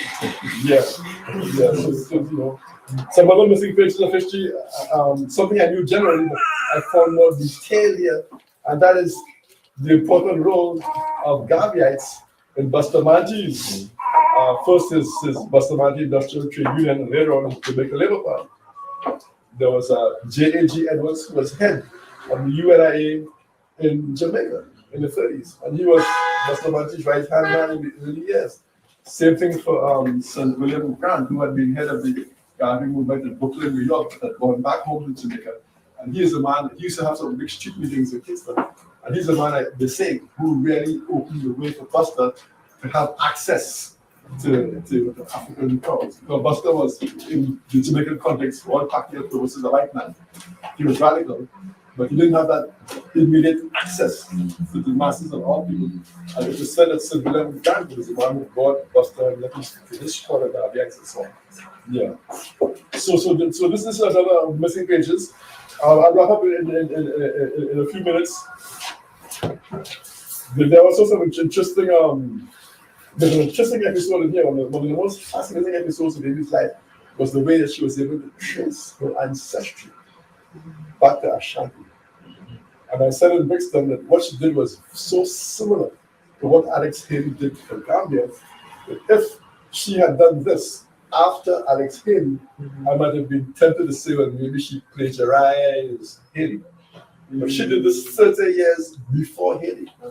And I'm wondering now if Haley plagiarized her. Because what she did was documented in the Ghana newspapers. A newspaper called the Ashanti Pioneer. It was documented in there. And I know that Alex Haley was actually shown to have actually plagiarized some other people. Alex Haley actually had to pay some money, and some of the stuff in Roots was actually plagiarized. And this is on the record. Alex Haley actually plagiarized. So if you plagiarize other folks, it's not impossible you might not plagiarize in. And the story is so almost identical. When Amy was growing up in Jamaica, her great-grandmother, Granny Dabas, she called her, told her she was from Ashanti, from some place called Daman. When Amy went to England in the 1920s and met J.B. Dankwa, she asked him, where is Daman? And Dankwa, I believe, is also from Ashanti, I believe. Yes. Right. So Dankwa said, well, yes, there's a town, called Daman in the state of Javend in Ashanti. So that's probably where great-grandmother comes from. But there was another 20 odd years before Amy actually had a chance, 1946, to go to Ghana. And she met the Asantehene, she told him her story and whatnot. She actually lived in the Asantehene's palace for a while. I was actually able to interview, I actually interviewed the Asantehene. Not the one she met in 46, but the one who was in power in 1990. And he was the nephew of the one. Prebe the second was the Asantehene in 46, and so he was the uncle of the one who I interviewed in 1990. And the one I interviewed told me that he was a little boy around the palace when Amy came. He remembered Amy actually living as a guest in the palace for a little while. So that the Asantehene organized, just as in Wood's case, where they brought him in Brio to recite the story and whatnot, same thing. They brought in the Daman Hene, the chief of Daman, and the Draben Hene, the king of Jordan. And these guys recited the history and so on. And they were able to establish from what little bits and pieces, that Amy was able to provide, they were able to establish that Amy was a member of the royal family of Daman, that there was some war between Draben and the rest of Ashanti, and that I think the Daman Hene had, 3 daughters, and he had to flee to what is now the Ivory Coast, a place called Sefwi. And one of the daughters disappeared and they never heard from her again, and they were able to establish that that daughter was probably the great-grandmother of Amy Ashwood Garvey. It was the most amazing thing, and there's times in Amy's life that I'm not sure if she's credible, but this is one time I think she's very credible. I believe every word she said. That's why I noticed in many of the photographs of her, she's wearing a kente cloth. The Sunday Hene gave her 2 kente cloths, which she wore for the rest of her life. They were very prized possessions. So these are some of the aspects of this woman's incredible story. Like I said, some of it is soap opera-ish, but some of it is very substantial. And like I said, she ranged so widely over the African diaspora. And there's so many of these little, unknown facts of the diaspora that come up. Facts of Ghanaian history, the Dankwa correspondence. Things like the whole problem of Garvey's body and so on. She just weaves in and out. She worked with Adam Clayton Powell in New York. Powell was the first African congressman in America for many years. From 1901 until I forget what, there was no congressman at all, nobody in Congress. So Powell was one of the first, in that slow, trying back the black representation in the United States. She worked with him, she campaigned for him. She even started a political party in Jamaica, the Jag Smith political party, named after Jag Smith, J.G. Smith, who was one of the pioneers in politics in Jamaica and in law as well. She claimed to be running for the first elections in Jamaica in 1944 with the universal adult suffrage. As I mentioned in Brixton, she up and left a few months before the election. It seemed like the party was going fine. She was having 5,000 people show up for political meetings and stuff. And this was very much like her. She would organize stuff, but she would never see anything totally through to fruition. This was her one great weakness as an organizer. She could come into a community, she could fire people up, get people organized. She went to Barbados and brought all the women together and forced them to start a women's federation, that kind of thing. And then she was gone, But what she did was valuable stuff very often. Sometimes I think that meeting Marcus Garvey, in a sense, it was the best thing, but also the worst thing that could possibly happen to her, because she could not let go Marcus Garvey. She felt this need to always be in the shadow, trying to vindicate herself, trying to prove that he didn't really divorce her, that she was a very Mr. Garvey, and that became like a burden. And for the rest of her life, sometimes I feel as though if she didn't have that burden, she might have just gone on and done her own thing, and she would have been even more recognized, an important person in her own right. Thank you very much.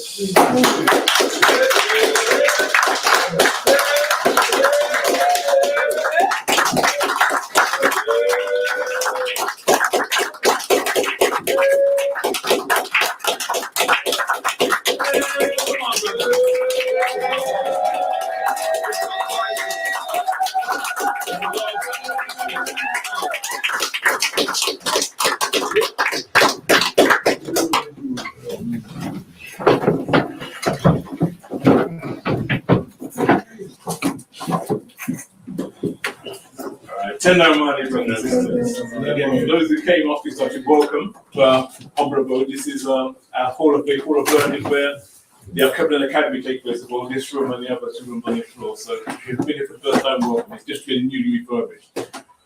Again, we have to give thanks again to Bob and Tony Martin for that wonderful presentation. And we're going to open the floor for questions now. Really, it's about the new works in Ashwood Garvey. His works in general. As we know, he's the leading scholar on the life and work of Mosiah Garvey. So any issues around that? So just a show of hands, and we'll open up for questions. Any questions? Yeah, just a corollary question, Dr. Martin. In your research, as far as you know, given the link between Padmore and the Sergeant Dr. Nkrumah, did Nkrumah know of his malfeasance in respect of what he did in respect of alerting? Not necessarily. I'll tell you why. Because this happened before Nkrumah came to London. Right. Garvey died in 1940. Yes. So Padmore's letter would have gone up in 1940. No, sir. I meant after, given that Padmore then went to Guyana, and there was a big link. Oh yes. And of course, we know that Nkrumah said that the Philosophy of Opinions was the most important book he'd ever read. Yes. And that he always saluted Garvey, and there he had the George Padmore Institute in Ghana. Yes. And I would imagine, yes, because it was a well-known fact, so he might have heard it at some point. Yes, he might not necessarily have been aware of it at the time, although that is possible. But I think Padmore came to London around about 1945, I think. And so this particular article was written in 1945. But you're right, they were so close, and they became very close because they became close almost instantaneously. So within months of Nkrumah coming to this country, the 2 of them were collaborating on that 5th Pan-African Congress. Like I said, Padmore became this advisor on African affairs and so on. It may be, of course, that by the time we found out about it, Padmore would become such an indispensable person. And let's face it, Padmore was a great Pan-Africanist. I mean, this is one incredible. When he wasn't a communist, when he revoked the communism. Yes. He made a socialist, but not a communist. Yes. But my guess is that Nkrumah must have been aware of this. Right. Yeah.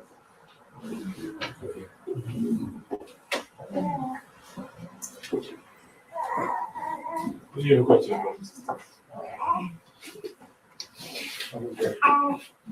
What students can do nowadays to help like bring young people together to do things like this, like to bring something like that. How would you raise funds? How would you like say that you could raise funds for levels that was like that? I think it's happening. I mean, it's happening right here in this room right now. Organizations, organizations. I think there are any number of organizations living right now. Maybe we're so close to it, maybe we might have the same impact, but I think it's happening. There are many organizations in the Caribbean and I'm aware of, certainly in North America as well. There might be any one organization at this particular point in time, say, overriding the Garvey movement. Garvey movement. In fact, when Garvey first came on the scene, the situation too was a lot like, no, they're not political organizations. But somehow he was able to just gather them all up under his umbrella, and maybe that's maybe what we don't have now. But I don't think it necessarily follows that activity is not happening. No, I think it is.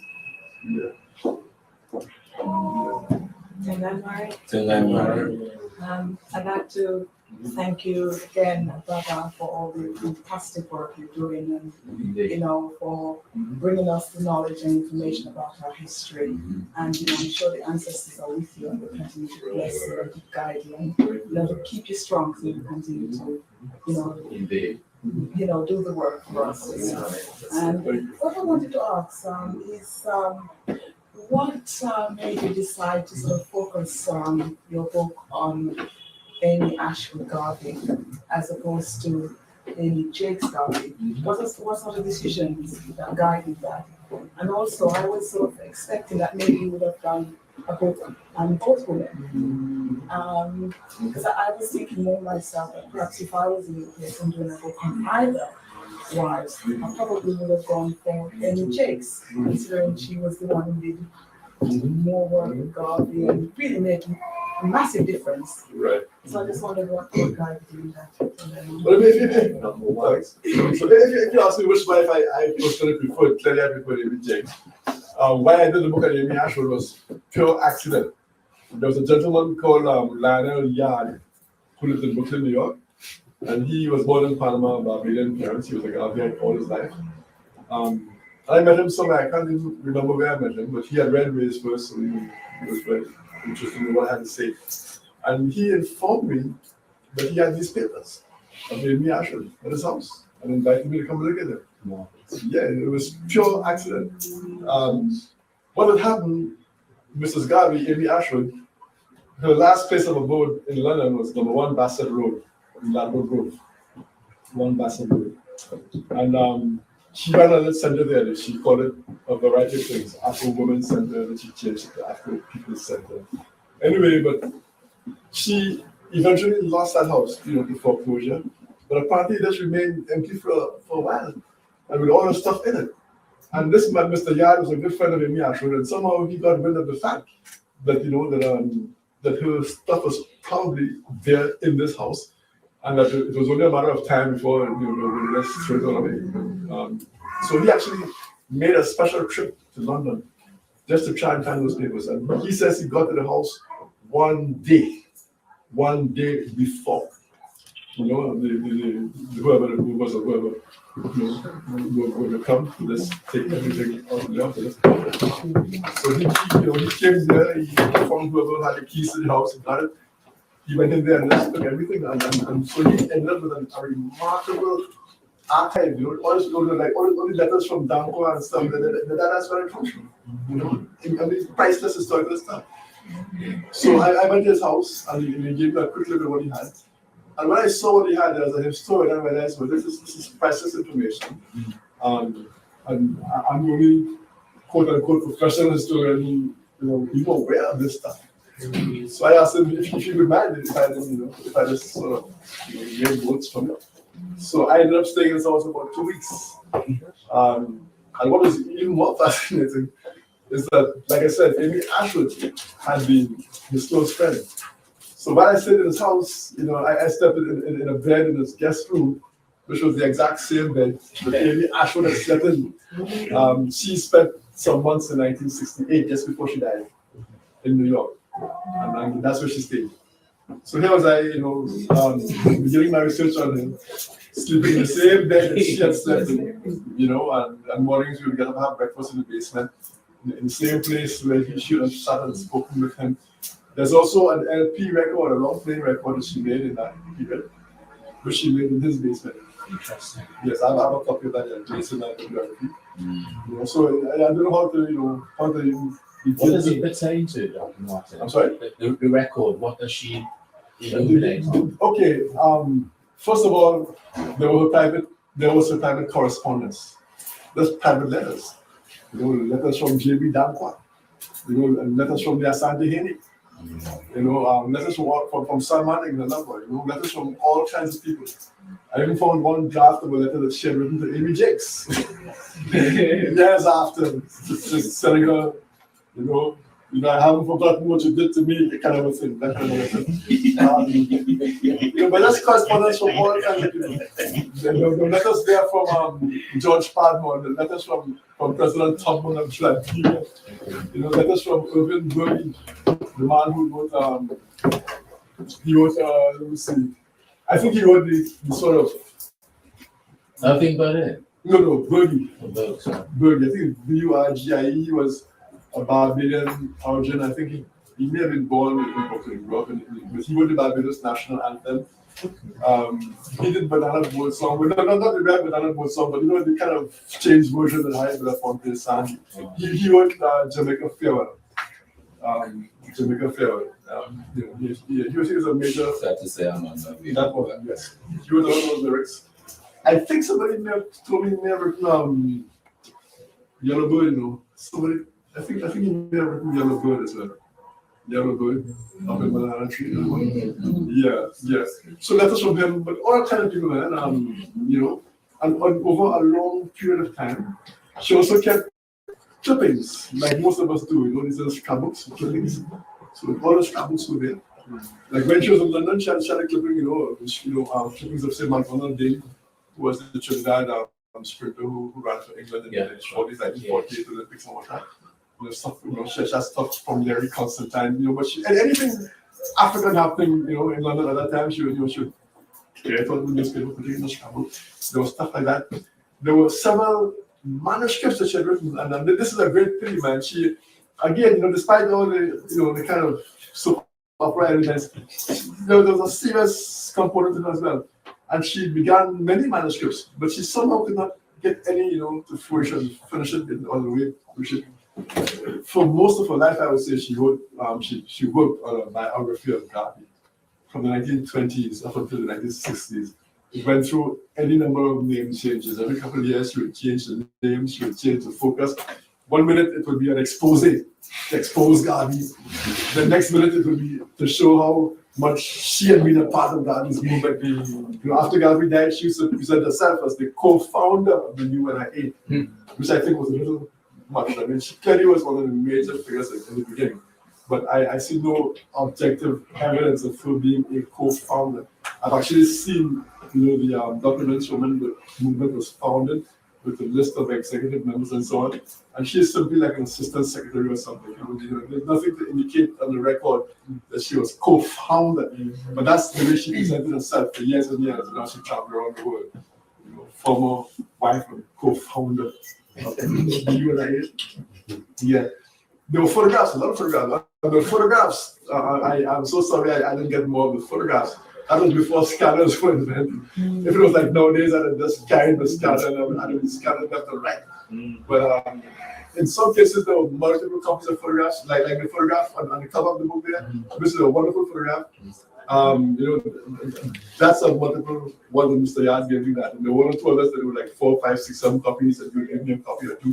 But like I said, I mean, there were no photographs of she and President Tubman and stuff like that, And the thing is, I don't know where that archive is now, because after Mr. Yard died, I don't know what happened to the archive. He had a daughter who I suspect may have it. I don't know where she is. I don't even know what the name is. Yeah, excuse me. Okay. Yeah, in fact, that was the question I was going to ask you. What becomes such a valuable archives? I'm sure it must exist. I mean, I would hate to think anybody would destroy it. But we need to find it. We need to find it. It's either Mr. Yard's daughter, or there's also another person. I think might have been a niece or a daughter of his wife or something, who was close to the family too, and she might have it. And I think that woman was married to John Gracie, who was a well-known African-American historian in the States. So Gracie might have a sense of where it is. But you're right, but I would hope it wasn't destroyed. But that was my jumping off point. But once I did that, of course I do what all historians do and began looking for other information. I found, she had papers scattered all over the place. But that was the main body of her papers. I found some important papers, less voluminous but important in London here. I have a very good friend, a guy called Joey Morris, who grew up across the street from me in Trinidad. We were very good friends. I'm the godfather of his first daughter and so on. And come to find out that he was married to, here in London, a woman called Lyra Prescott. That's called Prescott's, He was and is married to Lyra Prescott. And Lyra Prescott's mother, Martha Prescott, come to find out, was a very close friend of Amy Ashwood when Amy was here in London. And when Amy was leaving London at some point, she entrusted some of the papers to this woman, Martha Prescott. And so that, my friend Joey and his wife had these papers, and they allowed me to look at them. Then, for her last years in Jamaica, Mrs. Garvey became very friendly with a woman called Ivy Constable Richards. And she entrusted several of the papers she had with her then to Ivy Constable Richards. And Mrs. Richards, she gave some to the National Library of Jamaica. She gave some to Mr. C.L.R. James, who was, no, sorry, not C.L.R., C.L. James, not C.L.R. James, C.L. James. This man was President General of the UNI-ACL. He was living in Chicago at the time. And he allowed me to come to his house in Chicago and look at some of those papers. I saw the papers that Mrs. Constable, Richards had given to the National Library of Jamaica. And Mrs. Richards also kept some papers in her own house, and she let me see those as well.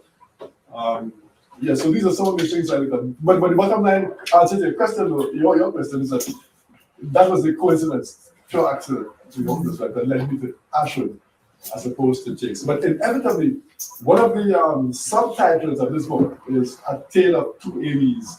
It's almost impossible to write about one without writing about the other one. Obviously, I didn't focus on Amy Jakes the way I would have, if it was really a book comparing. Is that one of your 10, sorry, this is a right, is that one of your 10 in books lined up over the next 270 years? Sorry.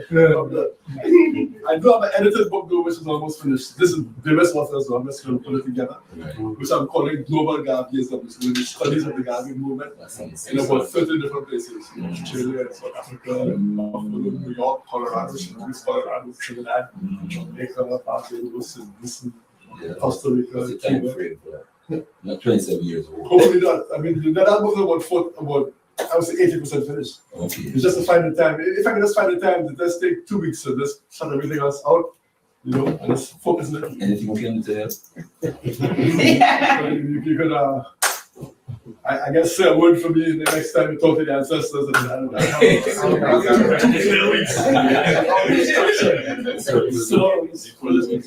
So we know what to present to the ancestors. But next time we'll visit our shrine. And also, do you have any profession? Sorry. If you could just hold that question. Yes. Okay, one. Yeah, Brother Tony, you said that was by accident. I don't think we would agree with you. Yes. I think it was meant to be. Yes. Especially your connection with the whole Garvey movement, the whole Garvey history. Sometimes things happen and they happen for the right reason. Right. That's one of them. I want to go back to the point of Amy Ashwood's son. Was a son. No, she didn't have a son. No, she had no children. She became pregnant a couple times apparently, but never had a child. Amy Jakes had 2 sons. The second one. Yeah. And I'm always in sympathy with Amy Ashwood. I always will. Because who want to separate from a great man like her?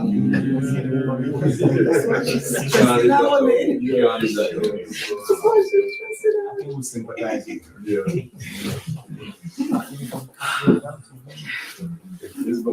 Yeah, I just wanted to know, sir, if you could edify me on the relationship at all that you have with Dr. Hill? Do you have any collaboration, or does he live in a different conceptual paradigm, or what? Given that, he's, the work he's done funded, obviously it's not like you, but clearly I would have thought there could have been some fruitful cross-fertilization. I'm just wondering if there is any at all in respect of Garvey and the Garvey movement. No, I would say he lives in a different Conceptual. Okay. No, but I mean, we had adversaries or anything. Right. We get along fine. Mm. I've been with him, and let me see, at least 2 or 3 occasions, like on the same panels. And, Right. we get along fine. I mean, we correspond also fine, but we have never collaborated. Mm. His perspective is very different to mine. He's done a very good job collecting those documents. Yes. Many of which, were around. I mean, many of them in my footnotes. It's just that he took the time to sit down and put them together. Of course, he was exceedingly well funded. Exactly. He received millions of dollars. Yeah. Which was a very fascinating thing. Clearly somebody, wanted him to, to establish as a Garvey person. So there's no animosity or anything. Yeah, I just wonder, But like I said, his perspective is very different. I remember reviewing the first volume of his papers, his collected papers, which never was published. I think the journal went under before they had time to publish it, I think. But one of the points I made, he had a very extensive introduction. It's about 60 or 70 pages, a very extensive introduction.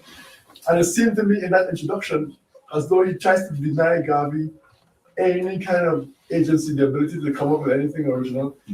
Everything that Garvey did, he tries to find some white person, and he says, well, Garvey did this because of this white person. But he was founded. Precisely. And he is a fiddler. Yeah. Yeah. Yeah. And he goes to great, almost absurd things. For example, he says there was a Liberty Hall in Ireland. The Irish had a Liberty Hall. Really? Yes, which I'm sure they did. I mean, I didn't know it, but I have no reason to doubt that they did. He says that because the Irish had a Liberty Hall, therefore, and here's where I have the problem.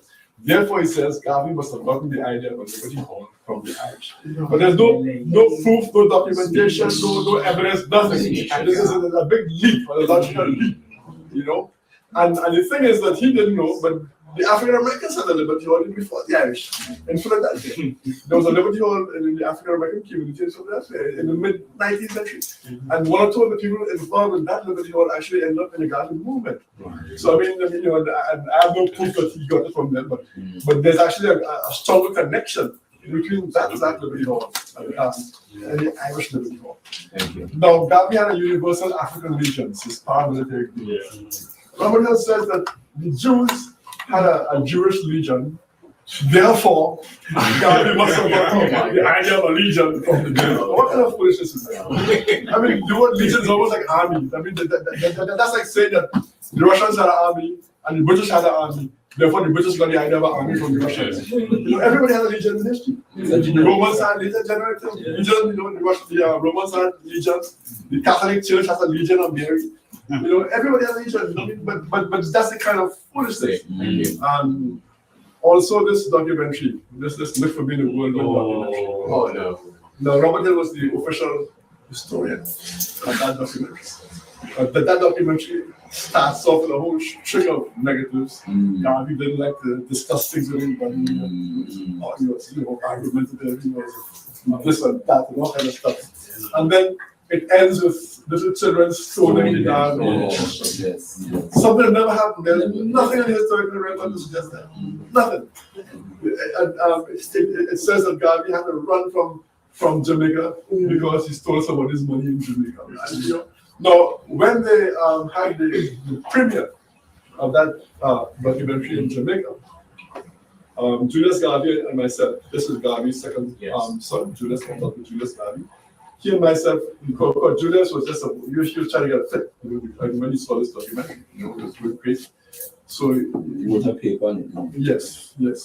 So the two of us went on, we decided when we were going to go down and confront these people at the premiere. So they had this big thing, 100 people in this place, I forget what the place was. So they showed the documentary, and we got them to agree to have a discussion after the documentary was aired. And these are the questions I asked. I confronted them right there. Bobby Hill was right there on the platform. Stanley Nelson, the man who did that documentary, was there.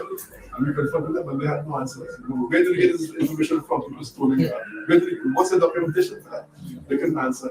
Then the next morning, one of the radio stations, I was on the telephone. I'm not sure if Robert Hill was in the studio or phone. But anyway, at some point in the discussion, these questions came up again. Mr. Hill, what's your documentation for suggesting Garvey had to run from Jamaica? And when these questions came up, you know what he did?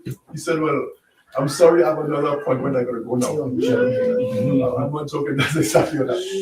And he left the program. Yeah. So again, the bottom line is that his perspective is very different from mine. But he did a very, very useful job in pulling this document together. Like I said, even though the documents will seem rather stories, he has made them very accessible. It's very easy to understand. Go to that. That documentary is still doing a lot of damage. It's quite widely available. It is. There needs to be some kind of counter DVD around to really, because it's wicked propaganda. It is. It's disgusting. Particularly to them children stoning propaganda. At the end of that, that's the last image you see, man. That's the image you go home with. That's the last image you see. And he has Garvey living in his house looking like a shack, a little hovel. And Garvey didn't even know how to Lady Musgrave Road. Yeah, I don't know how. I mean, that's total fabrication. Total. So who funded it, sir? When the PBS did it, Public Broadcasting Service, they did also did it. The Jewish background. I'm sure some of them probably would, but I forget the precise foundations funded. But usually, even as a PBS documentary, a whole bunch of foundations and businesses usually help fund it. I don't recall. All I have to do is look at, if you ever see the documentary, just look at the credits at the end of it. It's very easy. Even online.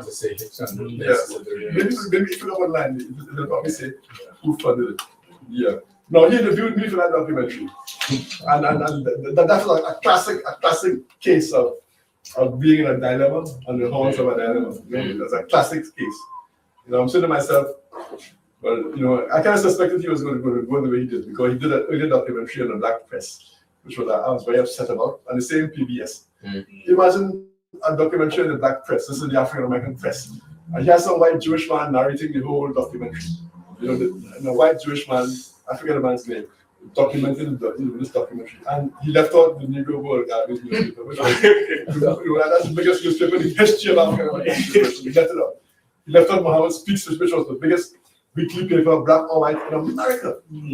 Muhammad Speaks, how can you do a history of the black press in America and leave out the Negro World and Muhammad Speaks and have a white Jewish man narrating it?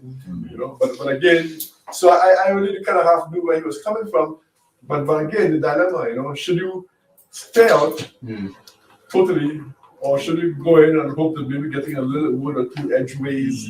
He actually interviewed me for over an hour. We actually fell out during the interview. Things got so bad during the interview that he had to cut the comment and just stop it. We got to kind of have a discussion, because he asked me a question. Why did Marcus Garvey fail?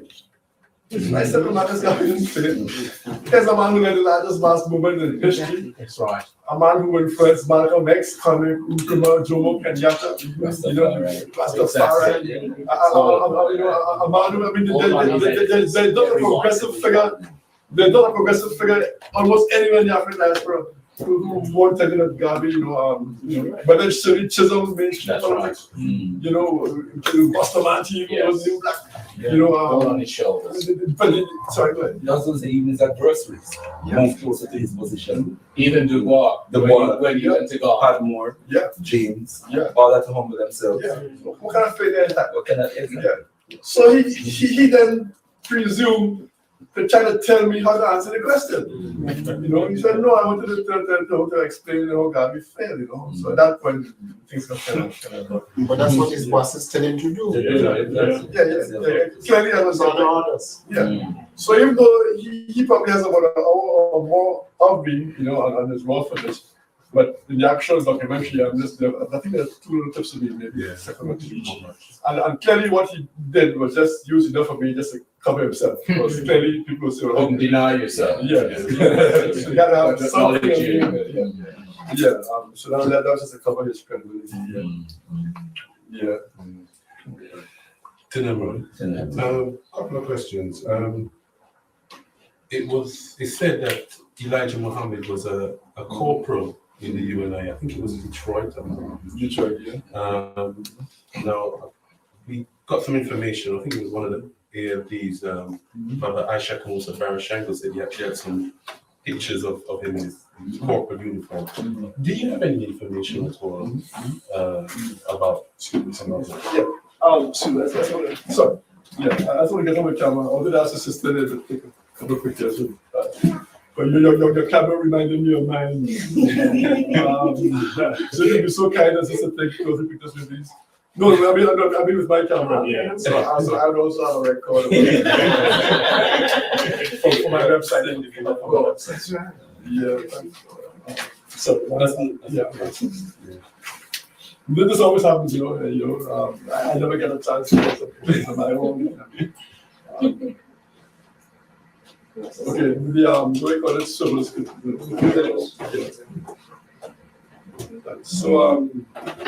let's see. Yeah, this is the shot right. That's okay.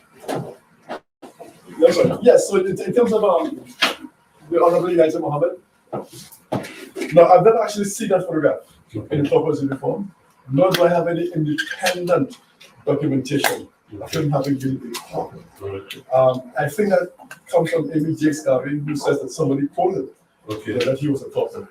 What I can document though is that Elijah Muhammad was a member of the UNI in Detroit. Right. That I'm very sure of. Elijah Muhammad came to Detroit around about 1923 from Georgia. And he seems to have joined the UNIA very shortly thereafter. As a matter of fact, in Race First, actually, I actually speculate that he may actually have come to Islam through the UNIA, because I was able to document that there was some Ahmadiyya Muslims from Pakistan. And they were doing some heavy, recruitment and proselytizing among African Americans all over the States, but especially in Detroit. And I came across, and it's amazing, the research is already something else. I actually came across some documentation in the Ahmadiyya magazine called the Muslim Sunrise, where they actually had in the magazine that they had just converted 40 members of the UNI to Islam. It's 1923 or 24 or something. It's amazing. They are just converted. This is their own magazine, the Muslim, they spelled it M-O-S-L-E-M, Muslim Sunrise. They just converted 40 Garveyites in Detroit. And this is just around the time Elijah would have come to Detroit. And apparently the Muslim documentation and stuff, the Quran and stuff that Elijah used to use, apparently, maybe still use, was the Ahmadiyya Quran. Somebody told me. Yes. And these Ahmadiyyas were close to Garvey. In fact, they even spoke, at the halls in various cities at various times. So that's my guess. I haven't been able to prove it, but that's my guess. Now, what also causes me to be absolutely sure that Elijah was a member of the UNIA is my interview with a man called J. Charles Zamti. And that's the race history. This is in 1972. He was in Detroit still. Zamti was a fascinating man. He was born in Panama. He was Panama. Zamti, one who Marcus. I interviewed a lovely interview from 1973, I think, in Kingston. Yes. So Zamti told me he had met Garvey in somewhere around 1912, he thought it was, on the Panama Canal. Garvey was organizing West Indian workers. He said there was a labor union called Cologne Federal Workers Union, Cologne and the Canal Zone, and he met Garvey, speaking to them. He then left Panama in 1918, this is Zambia, and came to New York and got a job for a short while, and then he joined the UNIA in New York now. Then about a year afterwards, he heard there was work in Detroit for the Ford Motor Company. He was a skilled workman, a carpenter. And in those days, I think they must have used a lot of wooden cars in those days, so there was work for carpenters in the automobile industry. So he went to Detroit now looking for work. He said he was the first man to be hired by the Ford Motor Company as a skilled tradesman. It took him a long time. They wouldn't hire him for ages and ages, and they finally got fed up of him, standing up outside and gave him a job. Yes. So, but he told me that he then became one of the founders of the Detroit UNIA in 1919. So I'm getting this information from a man who was one of the founders of the Detroit UNIA in 1919. He told me without any doubt that Elijah Muhammad was a member of the UNIA in Detroit. He went on to tell me that Elijah had actually saved some money. The UNIA had a kind of an internal bank. They called it the Liberian Construction Loan. It was like an internal bank. He told me that Elijah actually saved some money for the Liberian Construction Loan, and then later on withdrew that money and used it as seed money when he began to build the Nation of Islam. I also discovered that when Elijah first went to Chicago, when he left Detroit and went to Chicago, the first place that he ever spoke was in Garvey's Liberty Hall in Chicago. The first place that Elijah ever spoke. And I found that in Elijah's own Muhammad Speaks newspaper. There was a special issue of Muhammad Speaks that doesn't have any date in it. Very interesting. 1970 something. I don't even recall why it was a special issue, what they were saying. But that information was in there. And if you look at Elijah's movement, the similarities are just obvious. Yeah. Obvious. It's the same thing. Do for self, raise first. The only difference is the Islam. And Garvey had Islam in his thing too, but it's just that Garvey didn't have a single religion. But the sort of exclusive stress of Islam is the only real difference. There's a photograph I have in one of my books, Marcus Garvey, Hero. Do you know the brother look at those books? Yes. Okay.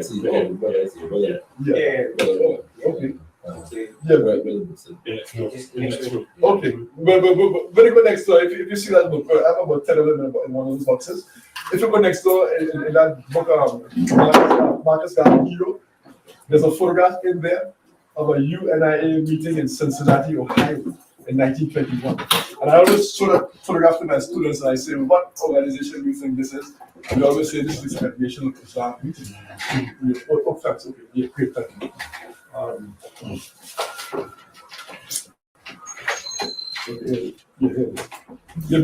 you can pass it around, maybe it might be too far to see. Maybe pass it around. Yeah. Have all of your stuff, sir.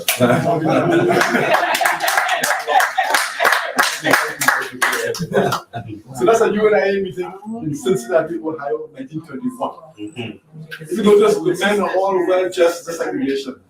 A lot of them have on bow ties. Not all, a lot of them have on bow ties, they have on suits.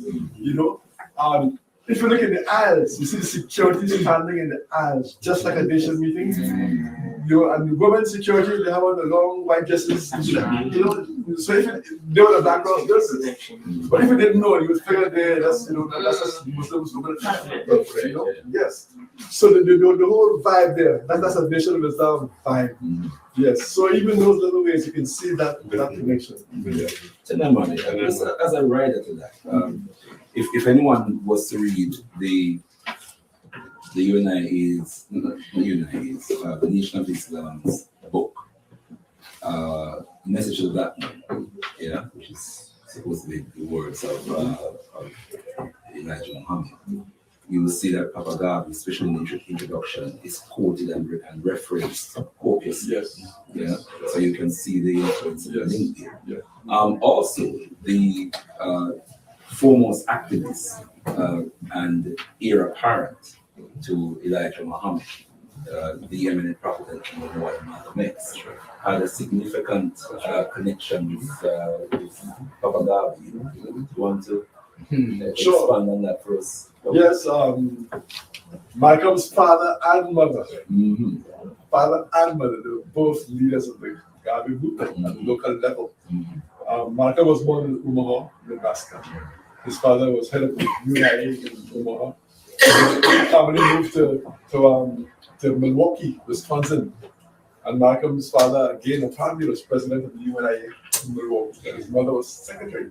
And again, research is such a wonderful thing, because this can be easily documented. The secretaries of the local branches around the country and around the world, every week they were sending reports to headquarters in Harlem. That's a weekly report what was happening in the branch. And some of the reports written by Malcolm's mother made it into the Negro World. So you can go right now as a researcher, just put up the Negro World, and you'll see. Her name was Louise Little. She's talking about this is a normal secretary report. Over the last week, this is Milwaukee branch number so also reporting, and over the last week, we had Professor so came and gave us a lecture on ancient African history, and we went and did so and so. We had a mass meeting and that kind of stuff. Signed Louise Little. That's Malcolm's mother. For a long time, people knew, about the father because in the autobiography, he mentions the father's interest in UNA, but I don't think he mentions the mother in that context. But the mother also. So he had a totally UNA. And I was able to interview Malcolm's older brother, Wilfred. He's dead now. I don't recall what year this was. He passed a few years ago. I don't recall. This was maybe 10, 15 years ago or so that I interviewed him in Detroit. And he told me what I didn't know before. He said that he's older than Malcolm. He said he, personally, Wilfred, remembered Garvey visiting their house. Actually staying in their house. More than once he said. He was their house guest. More than once. Yes. And I believe he also said on occasions when he was escaping the establishment, the American establishment, that was one of the places that was in his hideouts. Also, John Carew, the historian John Carew, I know him very well, actually said that the parents, Earl and Louise Little, Papa Pumla and Malcolm X's parents, actually met in the movement. Yes, in Montreal. In Montreal. Yeah, that's right. At the 1919 conference, so that she was an activist in her own right before she actually met Earl Little, and she was on the Garvey path before she actually met him. Very well, very informed. I've read a lot of this stuff.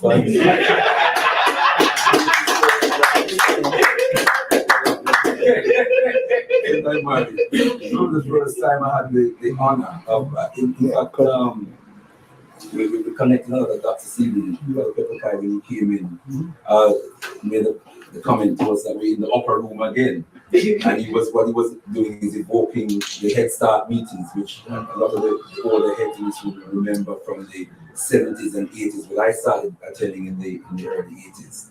And that's where I first met your great and wonderful self. And I don't say that to be patronizing, actually. I think you're a great and wonderful.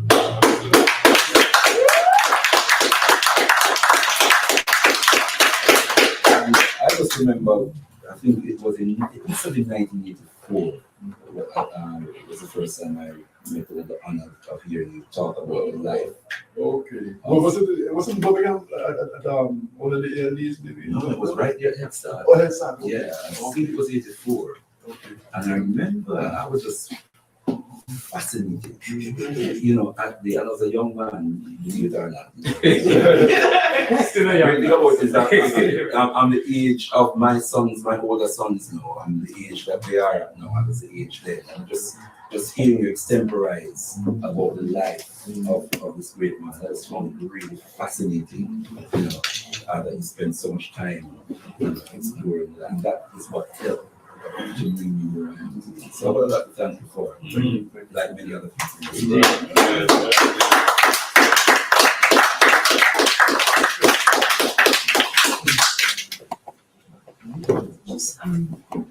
Two different kinds of questions. The first has to do with Queen Mother Moore. There are two, she talks a lot about Garvey, but there are two particular things that she said that I just wanted to get your response to. One, she talks about attending a Garvey meeting in the South. And do you know what I'm talking about? So Ku Klux Klan came in and they were armed, and the Ku Klux Klan had to leave. So I just wondered if you had ever run across anything in relation to that particular meeting. And the second thing that she talks about was how the Black Star Liner ships were sabotaged by people throwing wrenches and things like this into the engine. I just wondered if you heard anything about that. Yes. I deal with both of those in races. I didn't remember. Yes, the line was sorry, by some of his own employees. Yes, I think somebody poured salt water into the boiler, stuff like that. Plus there was another thievery that went on with a guy called Cockburn. Yes. Originally from the Bahamas. He had actually sailed in Nigeria before and got him all the way back. And he actually got repairs done and got kickbacks. He would arrange with the people, with the mechanics or whoever, to charge inflated prices. And they would kick him back with some of the excess money and so on. In terms of Queen Mother Moore, yes, I actually heard her several times, both in person and over the radio, recount that story. And her story goes something like this. The event was 1922. Garvey was on a worldwide, a nationwide tour. That's the same tour on which she married Amy Jakes in Baltimore. And that might very well be one of the tours in which he stayed at the Little's home, because he went through the Midwest, and he went to the West Coast and so on. In fact, I don't know for that. Anyway, so he was in New Orleans at a place called Longshoremen's Hall. And the chief of police apparently, prevented him from speaking apparently on the first night for whatever reason. And Queen Mother Moore says that the black folk in New Orleans were very upset. And she says that they all had guns, and they pulled their guns out and they stood on the benches. And then she's very colorful. She says a very colorful story. She says she had 2 guns in her, one in her bosom and one in her satchel. And then she goes on to explain how in those days we call it a satchel. You want to call it a briefcase, we call it a satchel. So she said that when the chief of police came with this policeman, they walked down the side of the room, walked along the front there, in front of the podium, the black folk, she said, caught up in the chairs and pulled up the guns. And they said, "Speak, God, speak." She's very dramatic, I'm going to tell you that, and again, research is such a wonderful thing. Now, for Race First, I was able to interview 3 people who were at that meeting. One is Queen Mother Moore herself. Mrs. Amy Jakes Garvey was there. And also the same Zamti I mentioned in Detroit. Zamti was traveling, he traveled with Garvey for an entire tour, and he was Garvey's auditor. So, so here I have 3 people who were at that exact same meeting. And I asked the other 2, was Queen Mother Moore's account correct? And they said no. Zamti even said he was the man who was standing at the door collecting money. That's all close. And of course, Mrs. Garvey obviously must have been in the room. So what Mr. Zamti told me was that Garvey lodged at some place right across the street from Longshoremen's Hall, and there were armed guards, all night, Garvey's lodging place. But he said that there was no open display of weaponry in the actual meeting hall itself. Both Mr. Garvey and Mr. Zamti said that was not true.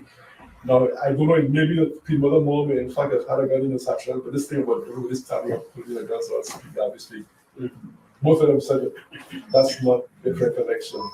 So that's all that I could say. So, in that situation as a historian, you just have to weigh the evidence. And in this particular incident, I would have to say that the probability of evidence, I would have to go with Mr. Zamti and Mrs. Garvey when they say that didn't happen. Apparently, what seems to have happened, I think Garvey was in fact prevented from speaking the first night, but he did in fact speak the second night. I think he went to court or something and put an injunction against the police chief or something, but he did in fact speak eventually. Yes, but the way that Queen Mother Moore runs it is a very dramatic, a beautiful story, but it doesn't stand up to the evidence. Yeah. Maybe she was prepared to do it if it was necessary. Or could it have been a different place? Anyway. It had spirit and vibration in it. So the other question I was going to ask you was, why do you think that it was? What were the factors that came together for a Garvey to have happened during that time period? And do you envision another African having that kind of worldwide appeal with that kind of consciousness? Yeah, but I had messages So, on that. before we answer that, right? You can answer. I know Pepper Guy has got a question to come. Any other questions before I go back to Bob Martin to answer that? Any other questions? I've got a couple of announcements, but I'll make them after. Any more questions? I had a comment more. Okay, than a all question. right. So we're gonna have Bob Martin respond to that question. Then a question from Pepper Guy and yourself. Just okay. Bob Martin. Okay, and in terms of whether another person can come and and do what you have with it, I think it's possible. It might not be the exact same situation. It might be the leader of a sovereign country, perhaps. The way, like say, Chavez could come in Venezuela and mobilize the whole of South America. Maybe some conscious African maybe could come into power in a country and use that country as a base. And that's one of the things that Garvey always look forward to, an African base. You need a base country, and there's nothing like a base country. Resources. Chavez has a very rich country, that wealth, he can use that as a base to do whatever he does. I remember Malcolm X, I heard him speaking right here in London, at London School of Economics. 2 weeks before they killed him, when he came through here, I heard him speak. And the one thing that has always remained with me from that lecture is when he talked about the Chinese, this is Malcolm now, he said that there used to be an expression in America called Chinaman's luck. When your luck was down and out, you had Chinaman's luck. That was like bad luck. And Malcolm said when China became strong, when Mao came on the scene and they beat the Americans in the Korean War and stuff, he says the expression Chinaman's luck just disappeared from the vocabulary. And then he made a little joke. He said, the Chinamen had all the luck. Yeah. And then that's what Garvey wanted, a base, an African base somewhere. So it might happen that way. It might happen some other way. I don't know. But I think it's certainly possible. Which was the essence of his Liberian procedure. Exactly. Precisely. This is precise. And that's also the essence of why the powers that be mobilized so strenuously against the Liberian thing. Because Liberia was surrounded by British and French territories, Sierra Leone, Gambia, Guinea, Ivory Coast, all those kind of places, Senegal and stuff. So they didn't want Garvey, right in the midst, literally, and then using Liberia as a beachhead to move out. Yeah. The factors that came together to produce a Garvey, I think a variety of factors. And again, at the end of that Marcus Garvey hero book, I kind of addressed that a little bit. In a sense, the time was right, in a sense. Although the time alone, I don't think, can explain, because it was a combination of the time being favorable, but you still needed the genius, the subjective genius of a Garvey to seize the time. Correct. The time alone isn't enough.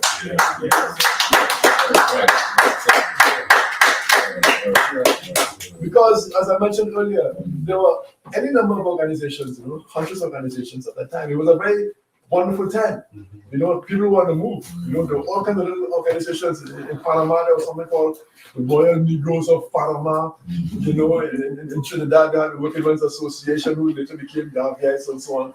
We had a lot of organizations all over the place. There was ferment happening. So the time was certainly helpful. The First World War, was just about ending. And world wars always do that. They just disrupt the social order and provide an opportunity for radical people. The Russian Revolution took place in the midst of the First World War. The Irish Easter uprising in 1916 took place. In Trinidad, there was a kind of a little uprising kind of a thing in 1919. In Belize, same thing in 1919. So all of this was unleashed by that ferment, of the First World War. So in that sense, you can say the time was right or right. But Garvey brought some special qualities too, Sometimes I feel as though Garvey, again, it's also some hidden hand, you might say, consciously, prepared Garvey for this task. If you look at his preparation, he was a printer, excellent printer, youngest four-man printer in Jamaica.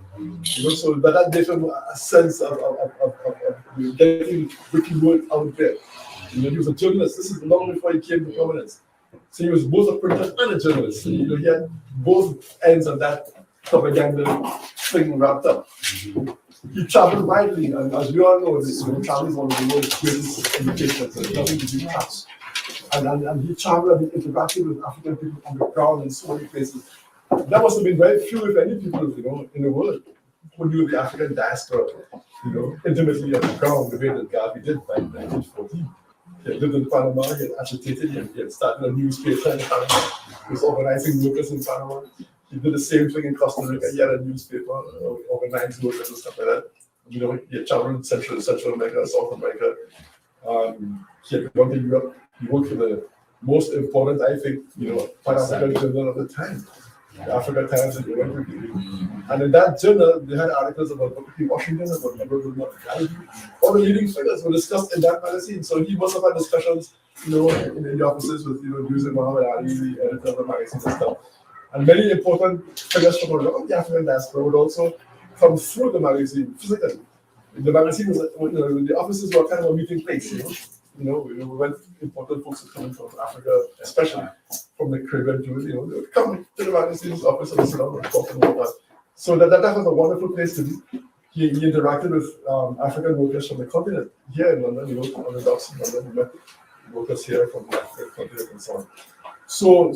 So between his life experience, his training as a printer and a journalist, he took elocution lessons, public speaking lessons. Garvey was one of the great authors of his time, and a lot of folks who joined the UNIA joined because of hearing him speak.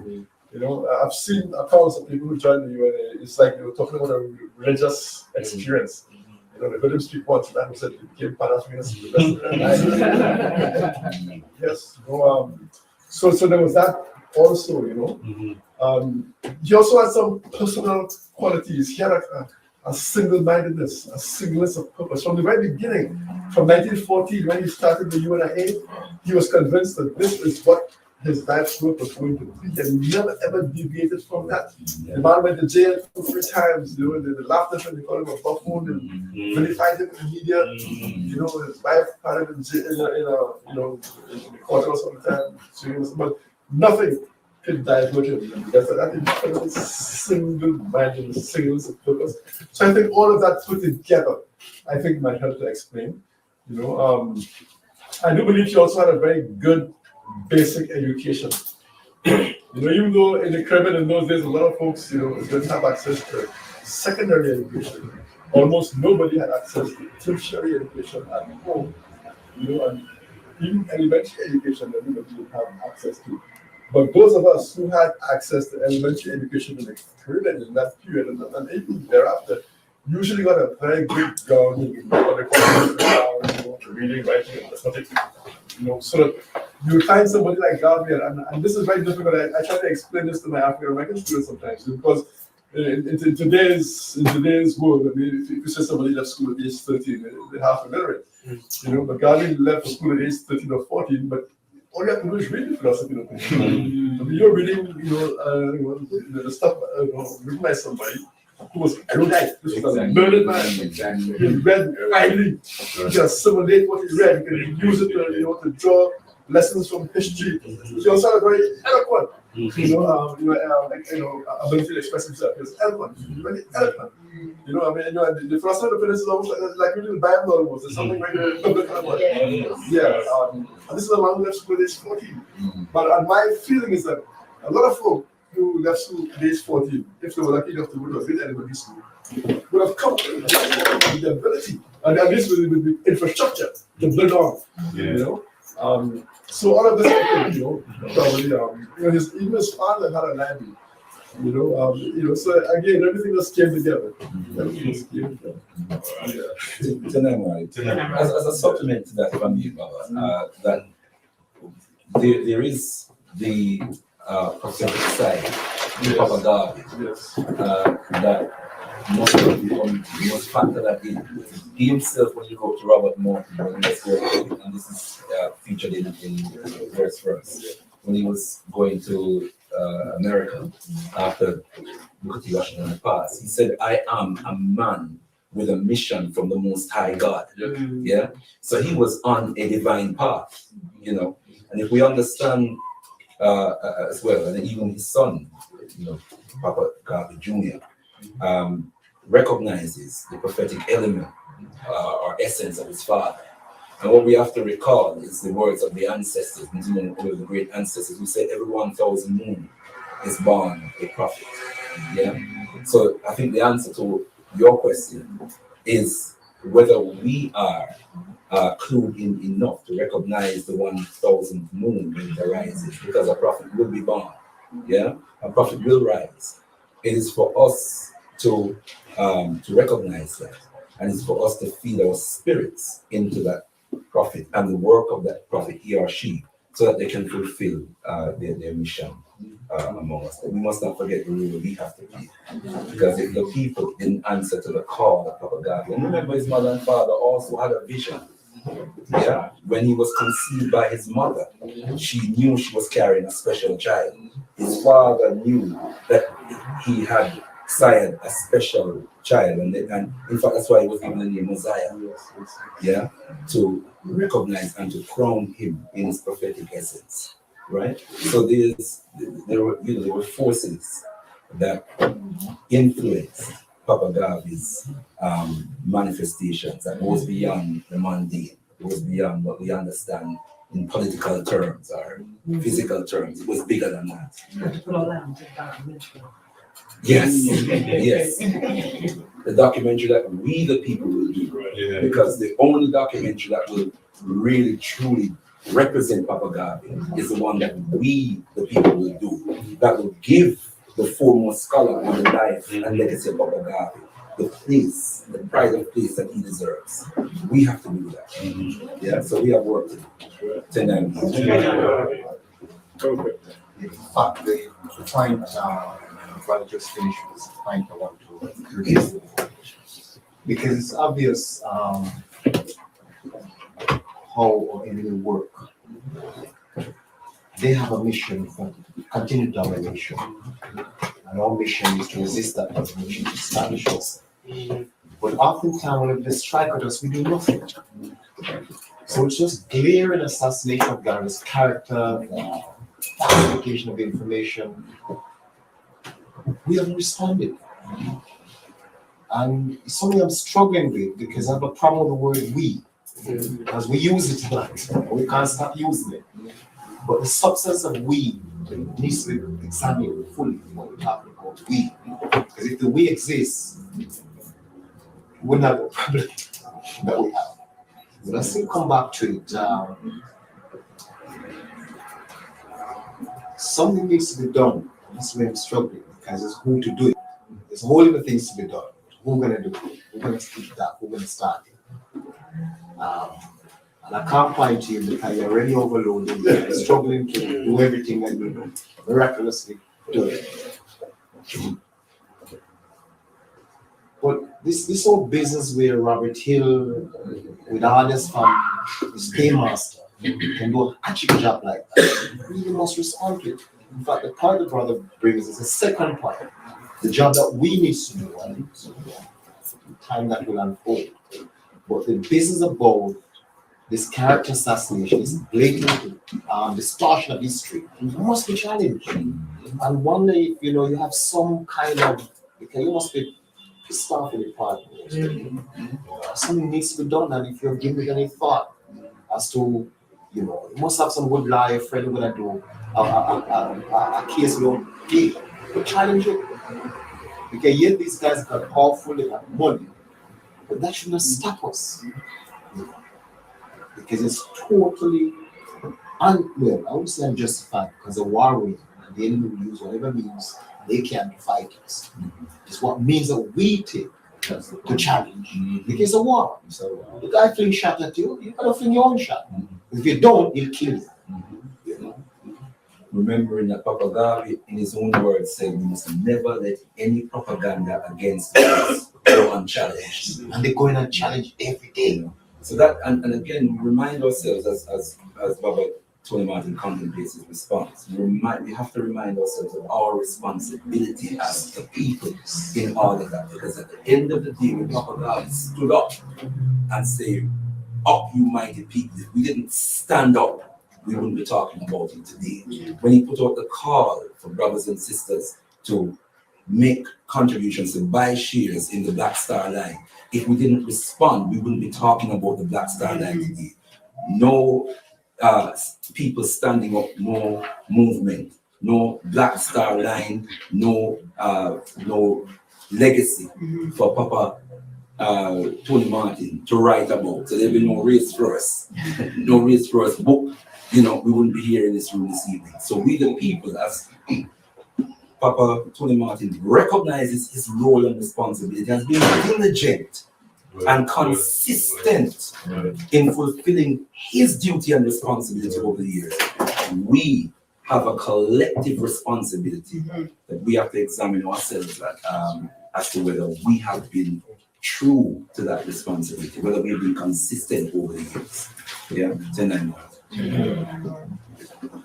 Yeah, so we clearly, there have been at least some responses, as well as the hacker points out. When the books and so on are out there now, in a sense, you can almost turn it around and say the reason why they spend so much money putting on that kind of false documentary. That in itself might be an indication of how successful we have been. Sure. That they feel the need to put out those kind of resources now to conquer what we have on there now. Because I think what we have to do is really to put them on the defensive.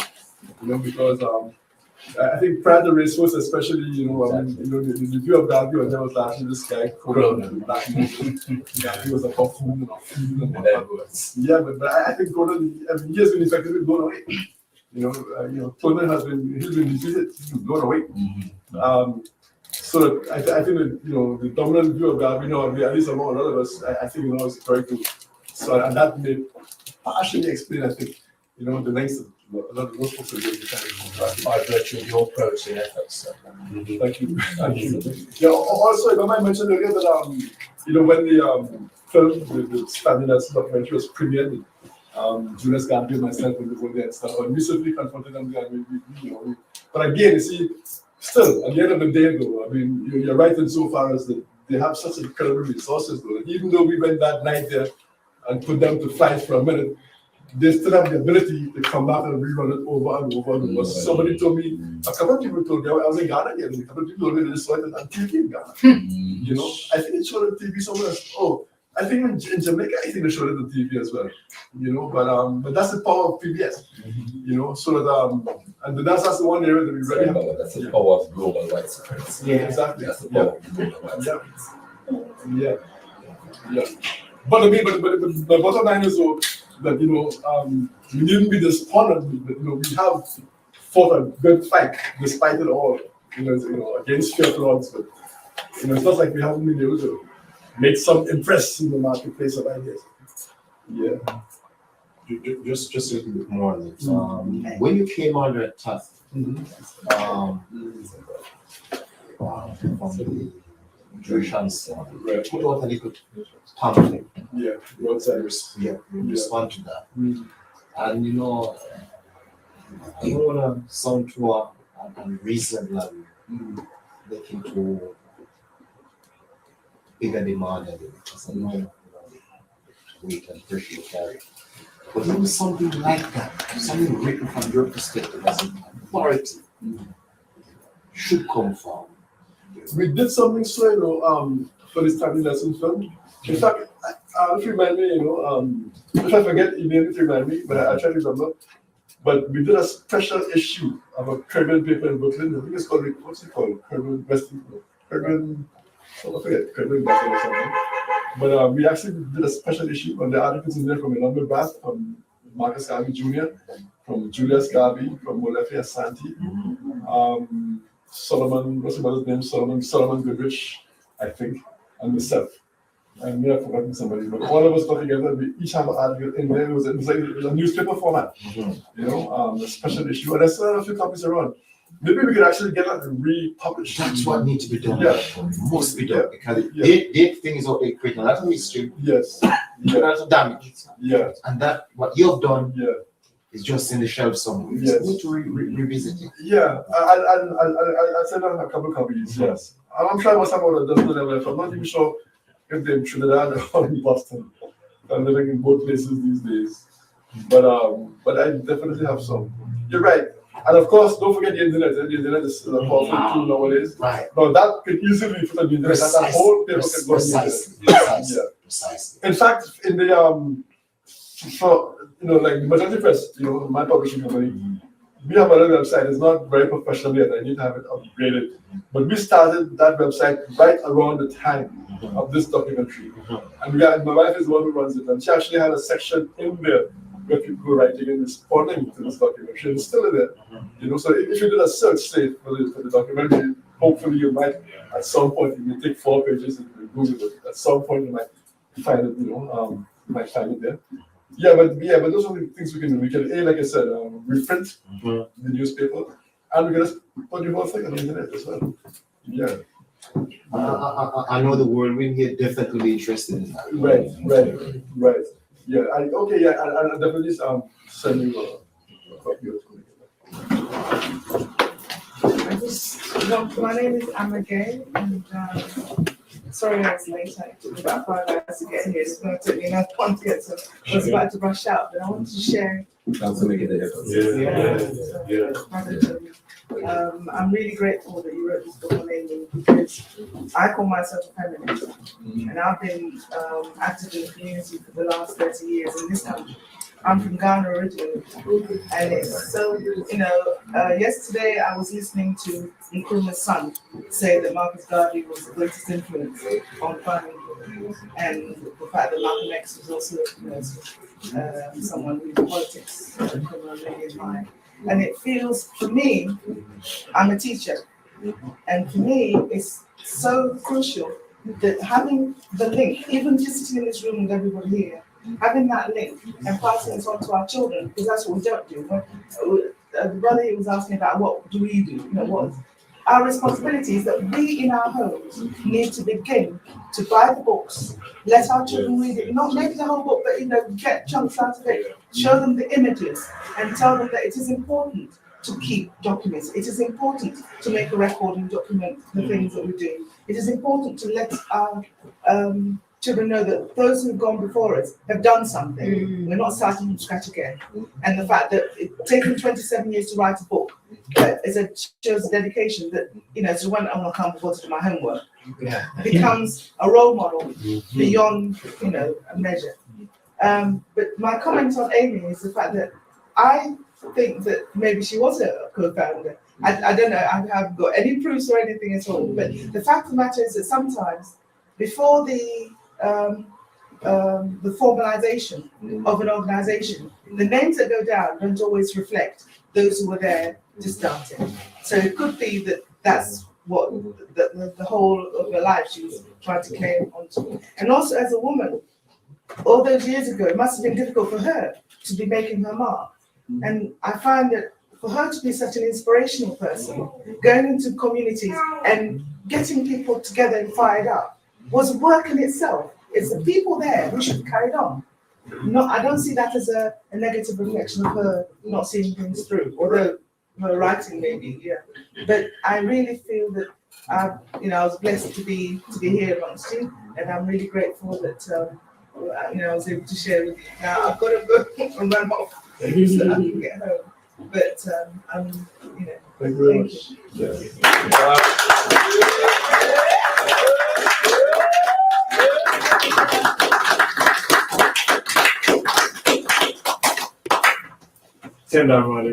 Really start to wrap up this section of things, going to book signing. We've got a question from the prophet over here. Are there any more questions, brothers and sisters?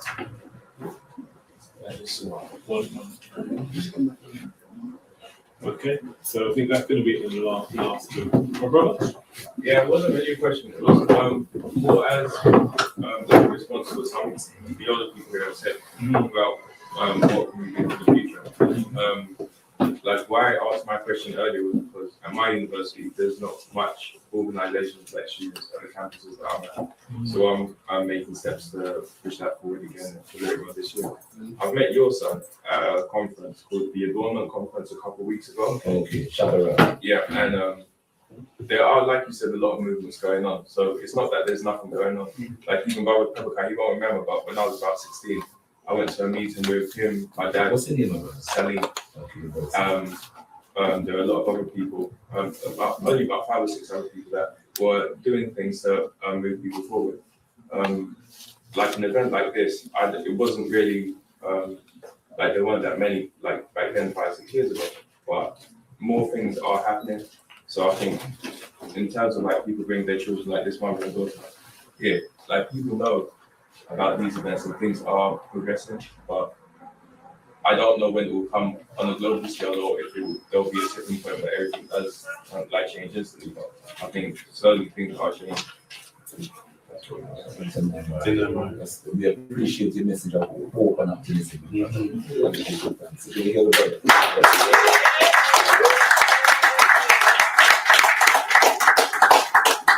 Yes, sorry, I should have asked this earlier on because it relates back to Mr. Garvey's.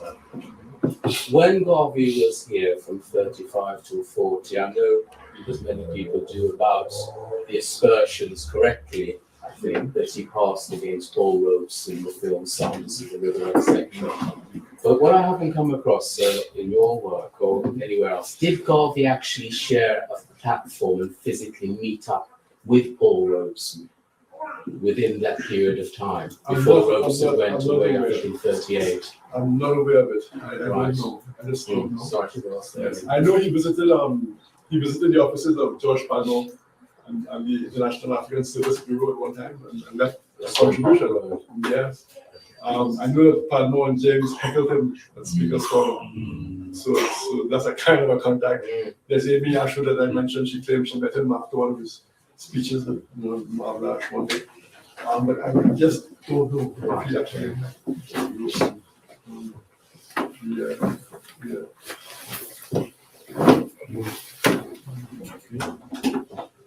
One connection would be the wrath of the Jews against Paul Robeson, the UNI-ACL.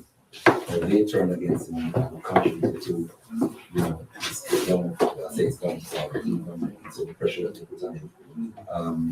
So he became, in the eyes of the UNI-ACL and the Jewish body, as much, a being to their efforts as Papa Garvey did. So that might be some tenuous link. Right. Yeah, and he didn't modify his approach to those films. In fact, he stopped acting in those films actually. In fact, in this book, I mentioned this in Literary Garveyism, but in this book as well, there's a little episode in this book where Sam Manning, that's Amy's Paramore boyfriend, then he was that kind of actor too on the side. And he acted in I think it was a stage version of Sanders of the River. Right. Put on a Drury Lane. I'm trying to remember what it had a different name. Elizabeth Welch? I don't know, but I think Cole Porter did the music, I think. Right. But I'm trying to remember the name. The stage name had a different name to the film. But apparently they tried to get Paul Robeson. This would have been again maybe like this late 30 or something. But they tried to get Paul Robeson to play the lead role in the stage version as he had done in the film version, and he refused. So apparently, between the film version and the stage version, he underwent a change. He realized that it didn't make sense to acting this kind of a negative kind of role. And they apparently had to send to the States to a man called Todd Duncan to play the role for the stage version. But all this just to say that Robeson did in fact stop acting in those kind of roles after Garvey criticized him.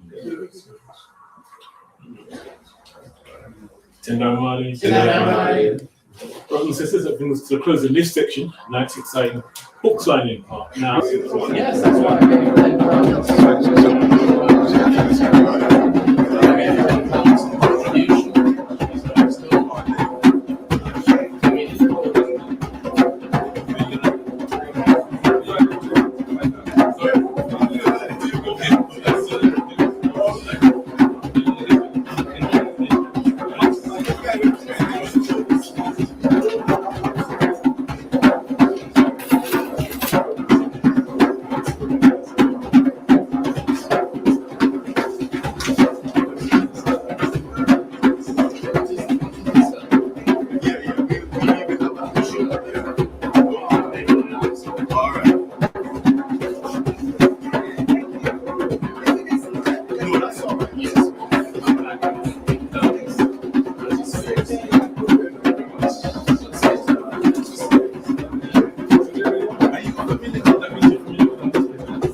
Tenamwari family, I hope you and trust that you enjoyed hearing from our great ancestor Baba Tony Martin for that over 2.5 hours actually, exclusive shown for this Mosiah, the day after the birthday of the Prophet, kings and queens.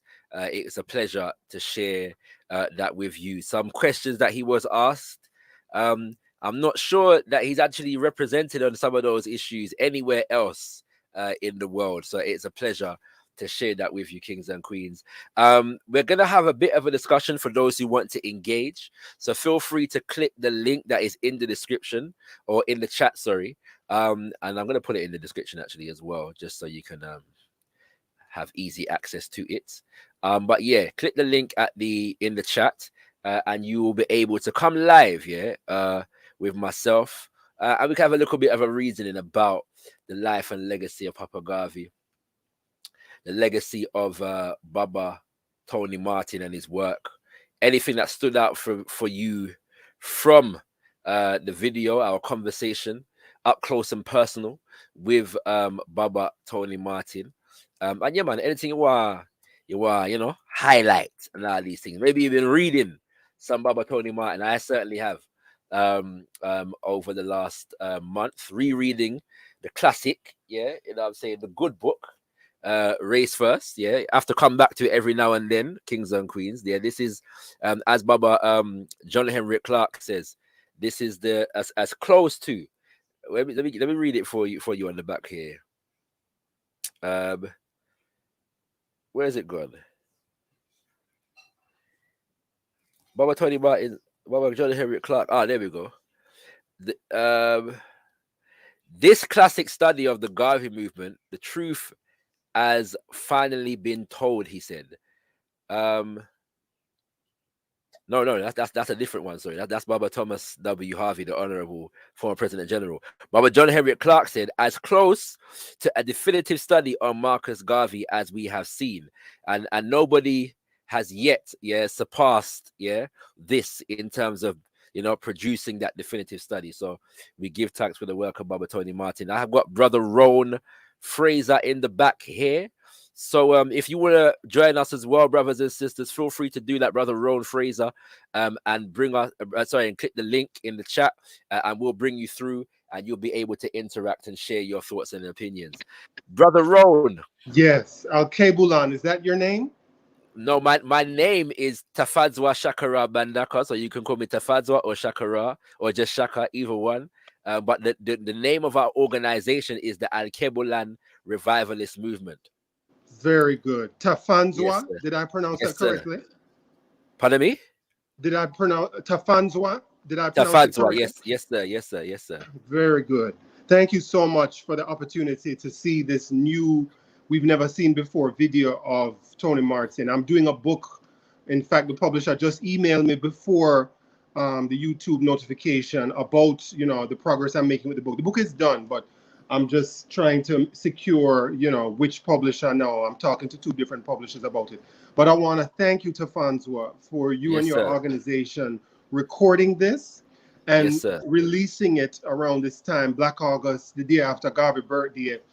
This is an important time, and I think the best part for me of the entire interaction, Tafanzwa, is the end after in lecture when the Q&A people, and it pleased my heart, Tafanzwa, to see so much people question the narratives of Stanley Nelson and the narratives of Robert A. Hill. Yes, sir.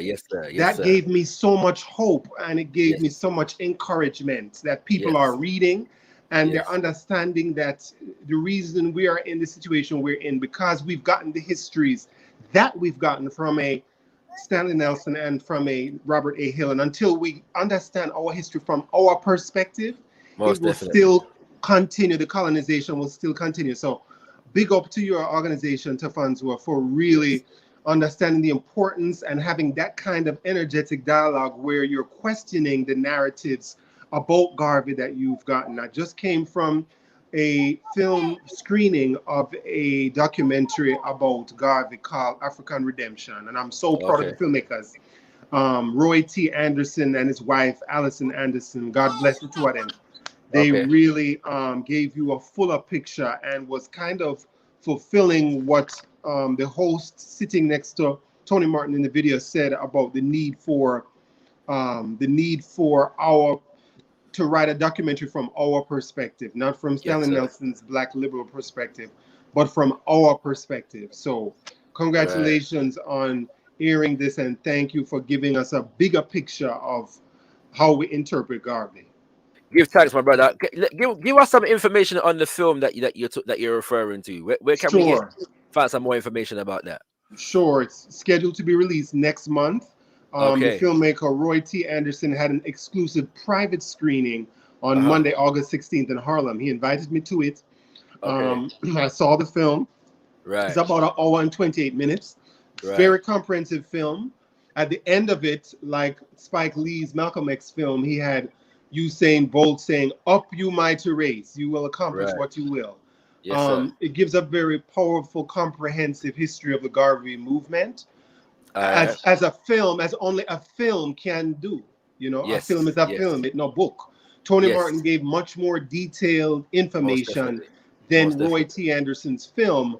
And the film, as I told Roy, should really motivate everybody watching it to go read the book, to start reading everything Tony Martin writes.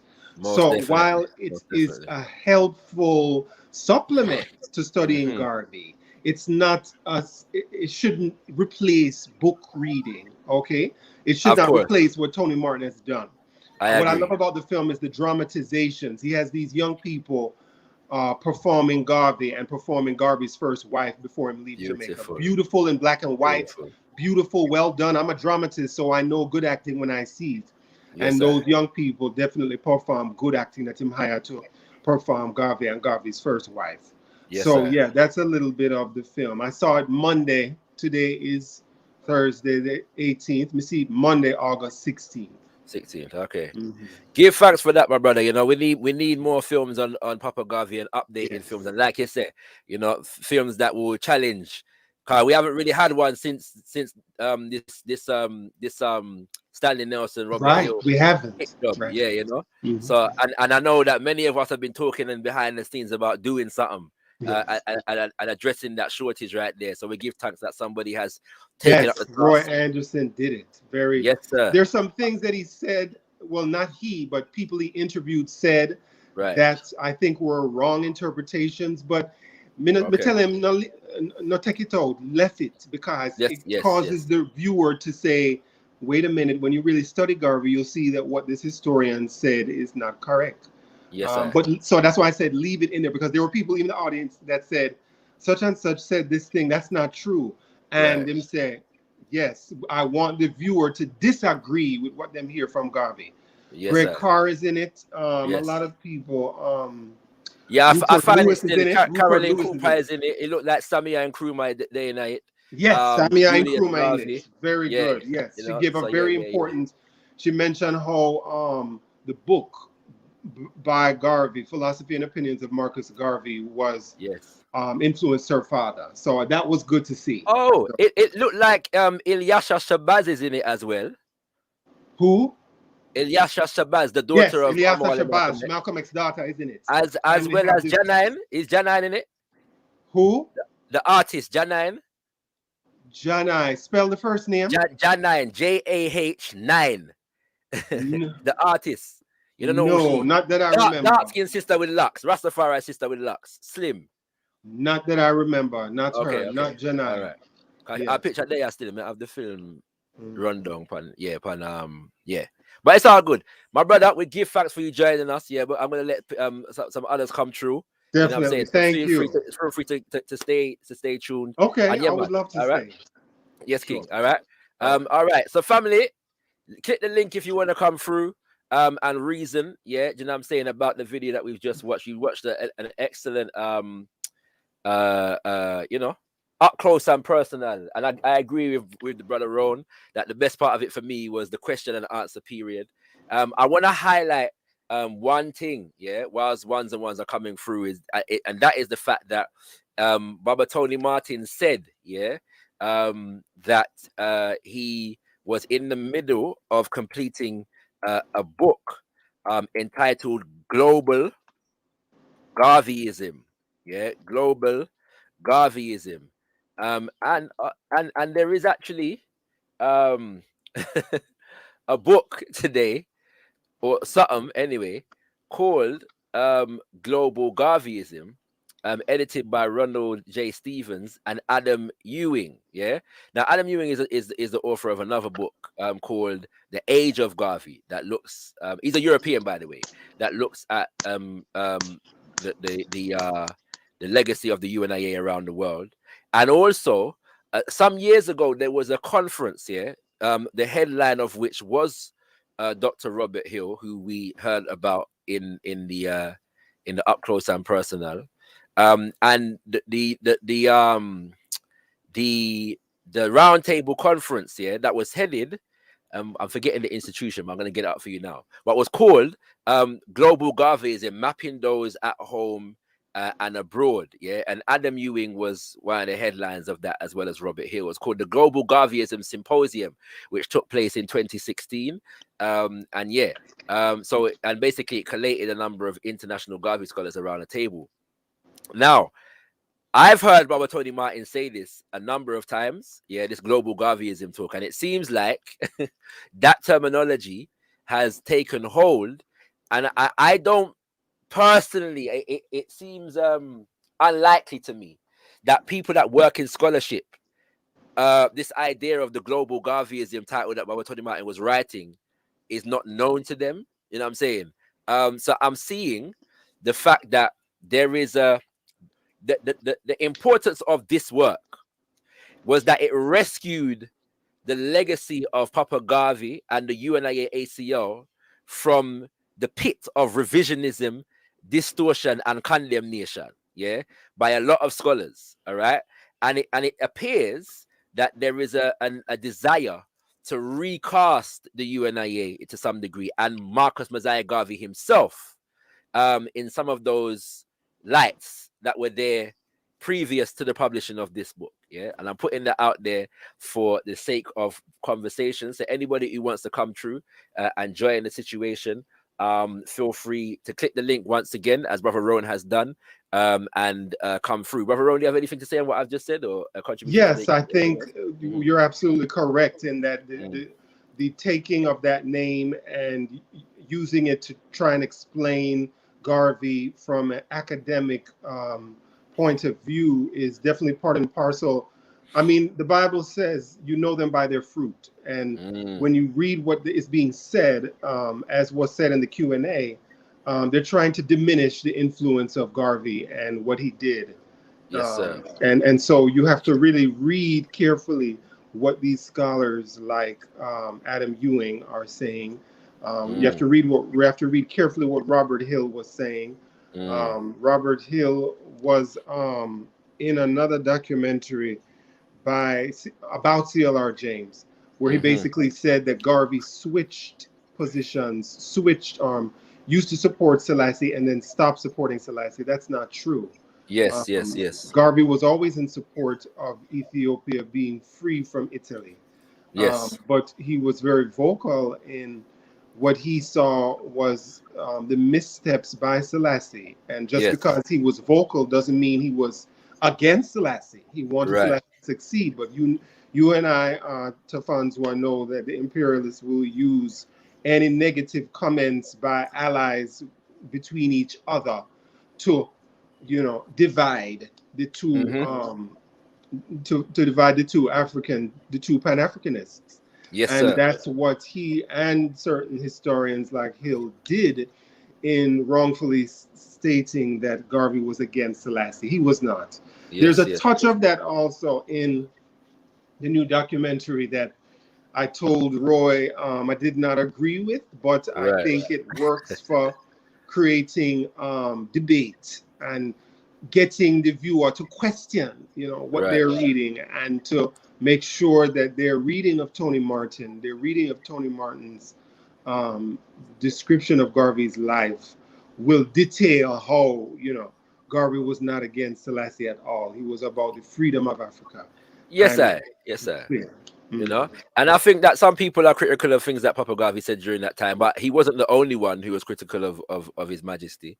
And I think that we have to understand those exchanges in the context of the fact that there was war and people are dead, and the protection of the people of Ethiopia was what was paramount, in that regard. And so all sides were impassioned by that end goal. And the maintenance of liberation. Remember what Ethiopia represented at the time. This was the only place that could be said to have maintained or sustained some semblance, of freedom from the colonial powers at the time. And so it was imperative that we win that war in Ethiopia during the time. And so passions were very, very high, and enough things were said.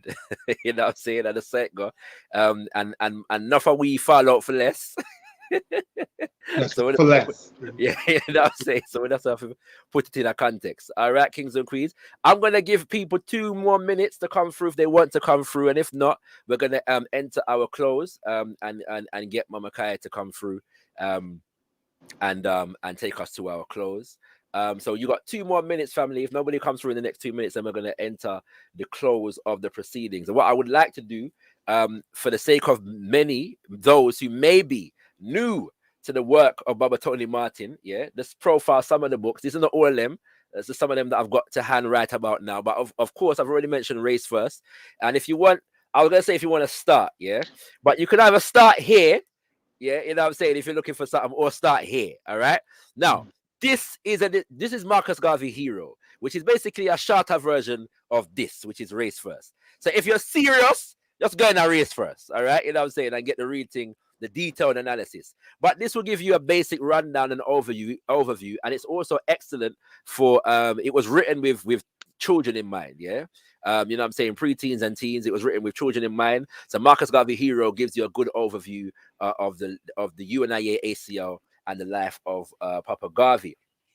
Then we have Message to the People, which was published by Baba Tony Martin, but this contains the final lessons. We call it in the Alkebu-Lan Revivalist Movement the Final Testament, because this is the course of African philosophy when Papa Garvey was seeking to train the next cadre of leadership in the organization. He put together 40 odd lessons, but 22 of them were written down, and this is some of that 22 lessons, kings and queens. So this is essential reading, especially for those who want to get a sense of where Papa Garvey was guiding the organization before his untimely death in 1940. All right, so this is an excellent book, particularly for those who are deep into political science. There is also, edited by Baba Tony Martin, African Fundamentalism, which is an underrated one, but it's excellent because it features essays and writing and poetry from members of the UNIA-ACL and those that surrounded the Garvey movement, and you get a sense of the literary tradition of the Garvey movement, probably from this book more than any other. Because you really understand it was an organization and a government with many brilliant people within its midst. And so African Fundamentalism, a literary and cultural anthology of Garvey's Harlem Renaissance, is an excellent piece of work. Excellent. In fact, there's one poem in here from an ancestor by the name of Kobina Sechi, who was from Ghana, and he wrote the longest poem that was ever featured in the Negro World newspaper. All right, it's called The Sojourner, but it was about his journey growing up as a colonized African, going to the West seeking, the fruits of colonial spoils, and returning to discard all of those so-called fruits, and get back to his original culture. And he took on the name Kobina Sechi and vowed never to wear European clothes ever again. So that poem is in here, as well as works from other writers. I'll give you some: William H. Ferris, former editor of the Negro World; Hubert Harrison, a great man in his own right and former editor of the Negro World newspaper; Eric Warren is in here as well. Zora Neale Hurston is in there. Zora Neale Hurston is in here. Elaine Locke, who is Arthur Schomburg, famous. Arthur Schomburg is in here. You know what I'm saying? And yeah, man. So I want people just know, say, big things. Amy Jakes, I believe, is also That's right. in there. She wrote You know what I'm saying? a short story. Amy Jakes Yes, wrote a short there we story. I go. love that short story she wrote Yeah, because man. Yeah, it's man. about Yeah, the man. upper class and how them look down. And in that the was it. story, you're taught not to look down on the lower class people because they come from the same place you come from. That you So, come from. yes. And that's important because people say that Marcus Garvey never, or Garveyism doesn't have class analysis. Yeah. He So, does have a class analysis. Exactly. And it's very in support of being sympathetic to those who come from the country in the city and not have job, lose job, become drug addict. You know, That's right. that That's particular story Amy Jakes writes, you know, Yes. teaches you do not look down on your brother because them turn into crack and become addict. Do not look down. It's a very sir. serious class analysis, that short Yes, sir. story Amy Jakes writes. And get into Amy Jakes Garvey. That woman is powerful. You know what I'm saying? And her writing is powerful as well. So I encourage ones and ones to do your research and get into that. One of my favorite from Baba Tony Martin is literary Garveyism. Yeah, where he basically runs down the extent to which Papa Garvey and the Garvey movement were influential in the development of the Harlem Renaissance and all of the arts movement that was basically surrounding the UNIA-ACL. It's a powerful read, especially for artists that are out here and artists that have an African liberation orientation. Yes, take some inspiration from that book. Yeah, you know what I'm saying. You know, that book is so good. It tells you the genius of Claude McKay and Yes, how they sir. respected him, even though Yes, sir. they parted ways. Garvey and McKay, there was a deep-seated respect that Garvey Yes, had yes, for yes. McKay, and Yes. how even though he don't agree with McKay leaving the Garvey movement, you know, for the white publishers, and them want him, them not gonna trust you, them not gonna secure you. He kind of still came around to McKay. Also, in his last years, defended Garvey. Yes, sir. But that Yes, sir. book breaks down that deep respect Garvey had for McKay, Claude Yes, sir. McKay. Yeah, That's right. One of my favorite aspects of the book, though, is when he details the work of Etheltrud Dunlop, who yes, was the poet, most, definitely. yes, the most prolific Negro world poet. You know what I'm saying? And that was powerful because there is no surviving picture of this woman that we know of. Yes, But I'm very surprised there was no photo. none whatsoever, you know. But it's powerful because there's so many names that we know about, but because they weren't given white patronage, they're left out of a lot of the history. But this woman was a prolific poet, and I think this is probably the first and probably still the only work that really gives her work, you know, the respect that it is due. Yeah, do you know what I'm saying? So Etheltrud Dunlap. Yes, sir. Pan-Africanists out there need to write a book about her. Find And that her was it. information. Serious and write thing. a book. Serious thing. You know, a good compliment to literary Garveyism is the poetical works of Marcus Garvey. Yes, definitely. Yeah, you know what I'm saying? The tragedy of white injustice. It is in full in here, and that's an epic poem of many pages and stanzas. But many people don't know that Papa Garvey himself was a poet. Yeah? Poet. And actually had a hit record by the name of Keep Cool. You know what I mean? So, you know what I mean? So people don't know these things. But it also features a few of the hymns of the UNIA, and I think a lot of those hymns are yet to be published in their own volume, as well as the plays of the UNIA. I've been asking around for the plays of the UNIA, and people said they must be somewhere, but nobody quite knows where they are, right? But the UNIA had a number of plays, yeah, that must have been published somewhere, and they were yet to find surviving copies of them, unfortunately. But you can get a good vibes, you know, for some of the things that people in the Universal Negro Improvement Association were writing about, and Papa Garvey himself in this book. Yeah. And then the book that we were talking about, which is Amy Ashwood Garvey. This is the one I haven't actually read yet. Although I know I've that read it. What's your perspective? Thank you, first of all, for a deep discussion of Martin talking about that book. Yes. What I find most fascinating is, like what he said at the end, Amy Ashwood traced her heritage decades before Alex Haley did, back to the Ashanti. And she was instrumental. He was touching on it, but he also mentioned it in the biography. Her instrumental role, Tafanzwa, in trying to unite Nkrumah with Dankwa, but Nkrumah would not. And you can kind of see the biography as Amy Ashwood's cautionary tale against Nkrumah for choosing not to try and work out his differences with Dankwa, because that was the beginning of the CIA infiltration. But you Yes, see sir. the central role Amy Ashwood played in trying to unite, as she did in Guyana too. She tried to unite the blacks and the Indians so that, you know, the CIA would not infiltrate that. And she did the same thing there. I think one of the gems Tony Martin wrote about her in that book is how much she traveled all over the world. Yes, She sir. go to Nigeria, she go to Egypt, she go to Western Sahara, she go all over almost 30-something countries. Amy Yes, Ashwood sir. visit. Yes, Okay. sir. Yes, sir. And she practiced Garveyism even though it was clear her heart was broken. Yes. Like Tony Martin said, she was very counterproductive to Garvey's work and tried to imprison him because of the pain he caused her initially. Yes. By, you know, kicking her out essentially.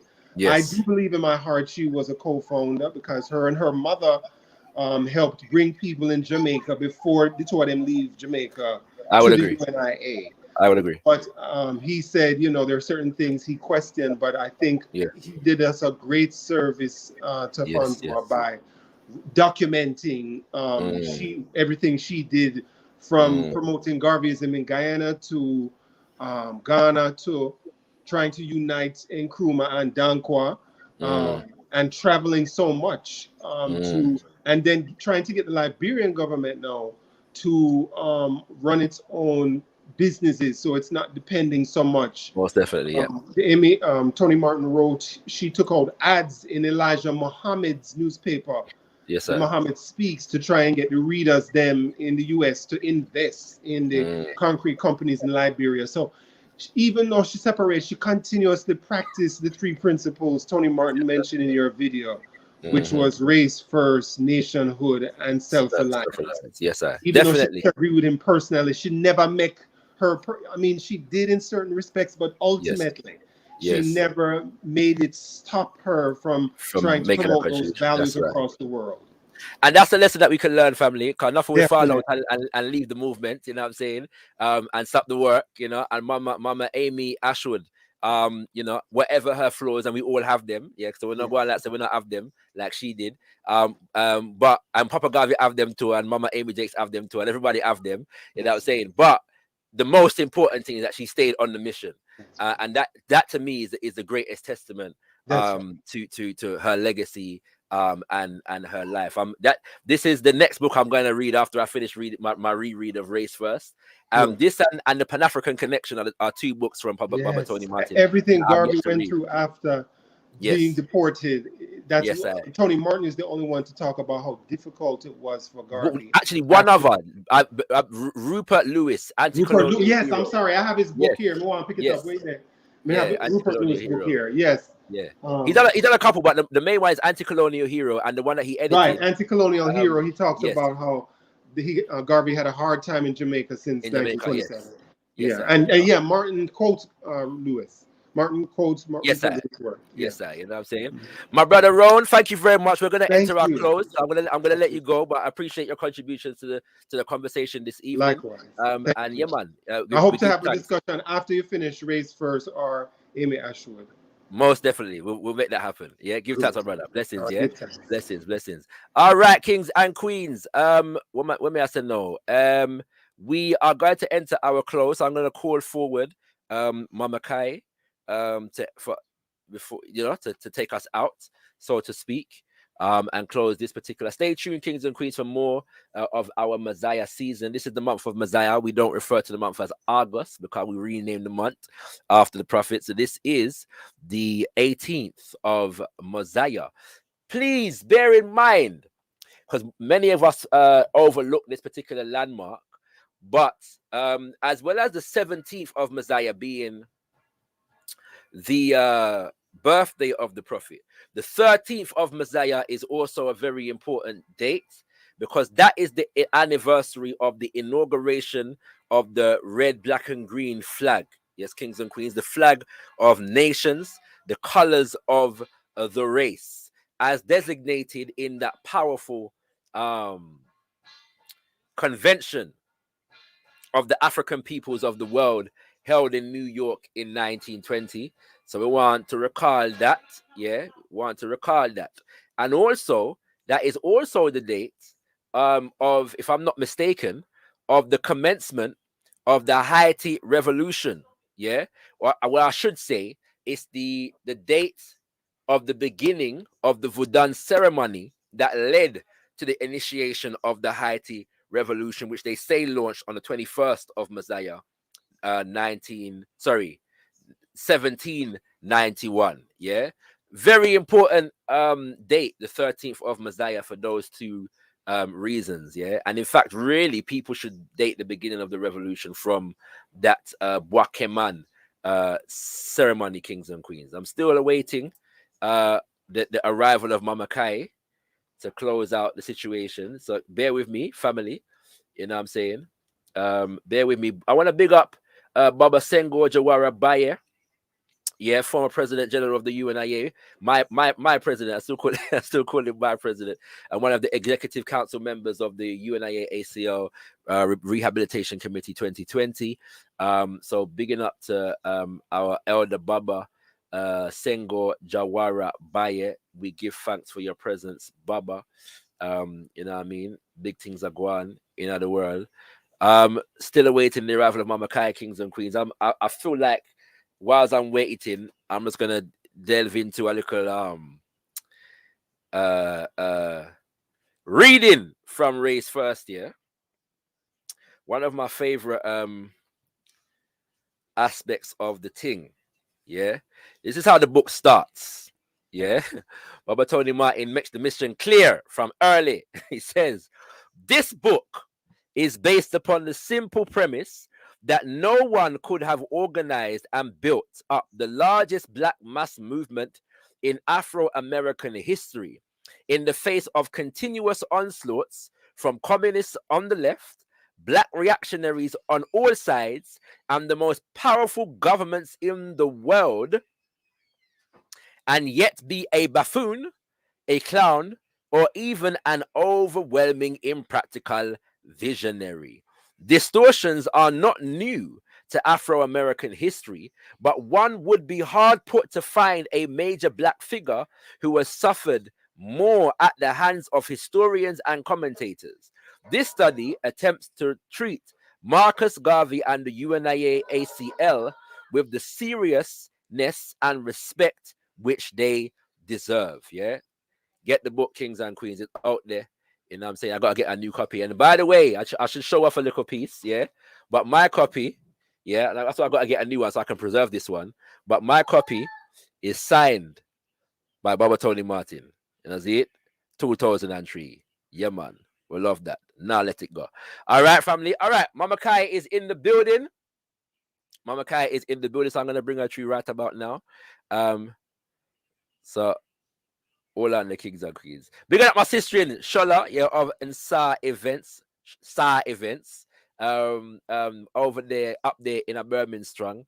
And we're going to bring through Mama Kai now. Tendai Mwari, Mama Kai. Tendai Mwari. Garvey lives. Mosiah lives. Mosiah lives. Yes, brothers and sisters, he does live in the hearts and minds of every African over the world. That was a beautiful session. It just so lovely to hear him, to see him. Everybody looked young. Nobody had gray hair. Not that I have gray hair, but you know, as you can see. Indeed. But yeah, it was just beautiful to hear the Baba speak. It's one of those that you have to hear over and over again. Sorry, one moment. You're gonna hear over and over again.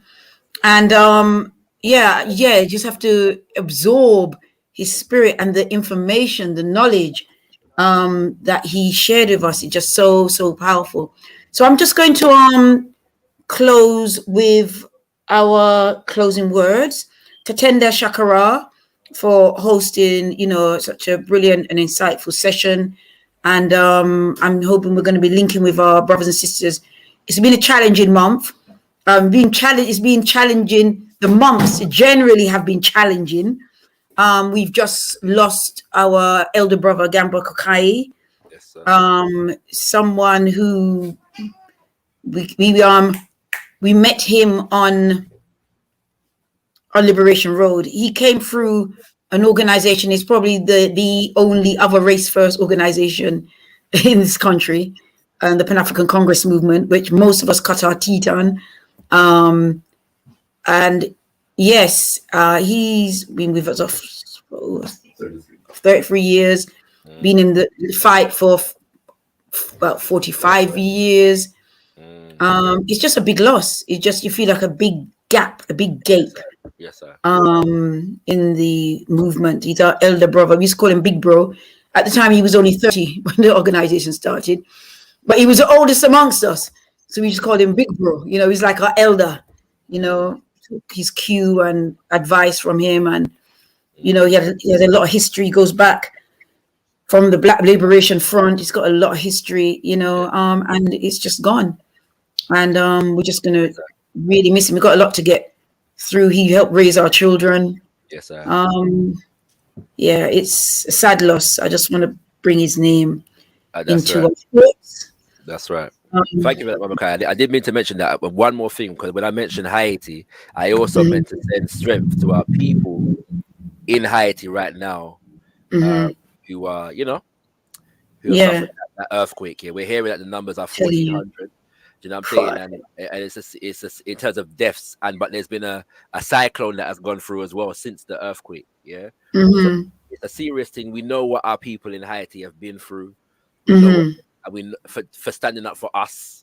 Yeah, and we know that the system of global white supremacy has never allowed them, you know, to experience what liberation is. And so I just want to, as we bring our elder brother Gamba, elder Gamba to the proverbial shrine. Bring the people of Haiti, you know. Definitely. I'm sure he'd want us to do that as well. So I just want to. Oh, without a doubt. And you know, when we talk about Haiti, that history, boy, that is a powerhouse of a place. And for what they have been through, even in recent times, and the people them still are stand up, them still are hold a mantle. There's just a powerful energy that's reverberate through that place. And, you know, the enemy knows that. And that's why they constantly target Haiti. It's not accidental. We need to speak for what it is. They know the energy that is there. They know what is likely to come. They can see what is brewing.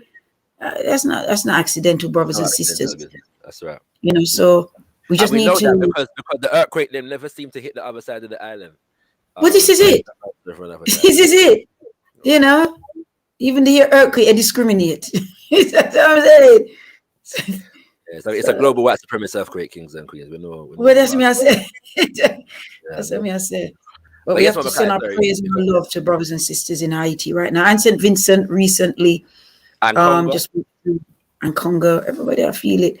But just what we need to find strength in is that when they target certain areas and certain people, you know, say that fire burn there, and something ablaze, something about to take off, and what we shouldn't lose hope. We shouldn't feel disheartened. We just know that we got. Sorry, we know that directly in Haiti. Sorry, Mama Kai. We know that directly in Haiti because things was going on. Yeah, yes, the people were rising up there. You know what I'm saying? So we know, you know what I'm saying? Yeah, we're constantly on the road. They're constantly marching, constantly protesting. They rejected the vaccine. Them things and none of little things. You know. So we have to understand that global white supremacy has a program in place. And they will go to all measures to make sure that, you know, they see through their program. But we have a program, we have a plan that is blessed by Mwari and Muzumako, the God and the great ancestors, that is supersede anything that they think they have. And we just need to believe in that. We need to know that that energy and that powerhouse is there. It's part of us. We need to tap into that energy. And, you know, more than mountains will move. Tendai Mwari. So, sisters and brothers, unless we go straight to our closing words, I will ask you to place your left hand on your heart and raise your right hand. Let us remind ourselves to take from here all that we've learned, all that we've gained in knowledge, information, and inspiration out into the streets, into our personal lives, amongst our families and friends, our places of work, our places of study, Wherever we are, let us remind ourselves to be a shining light unto Africans everywhere.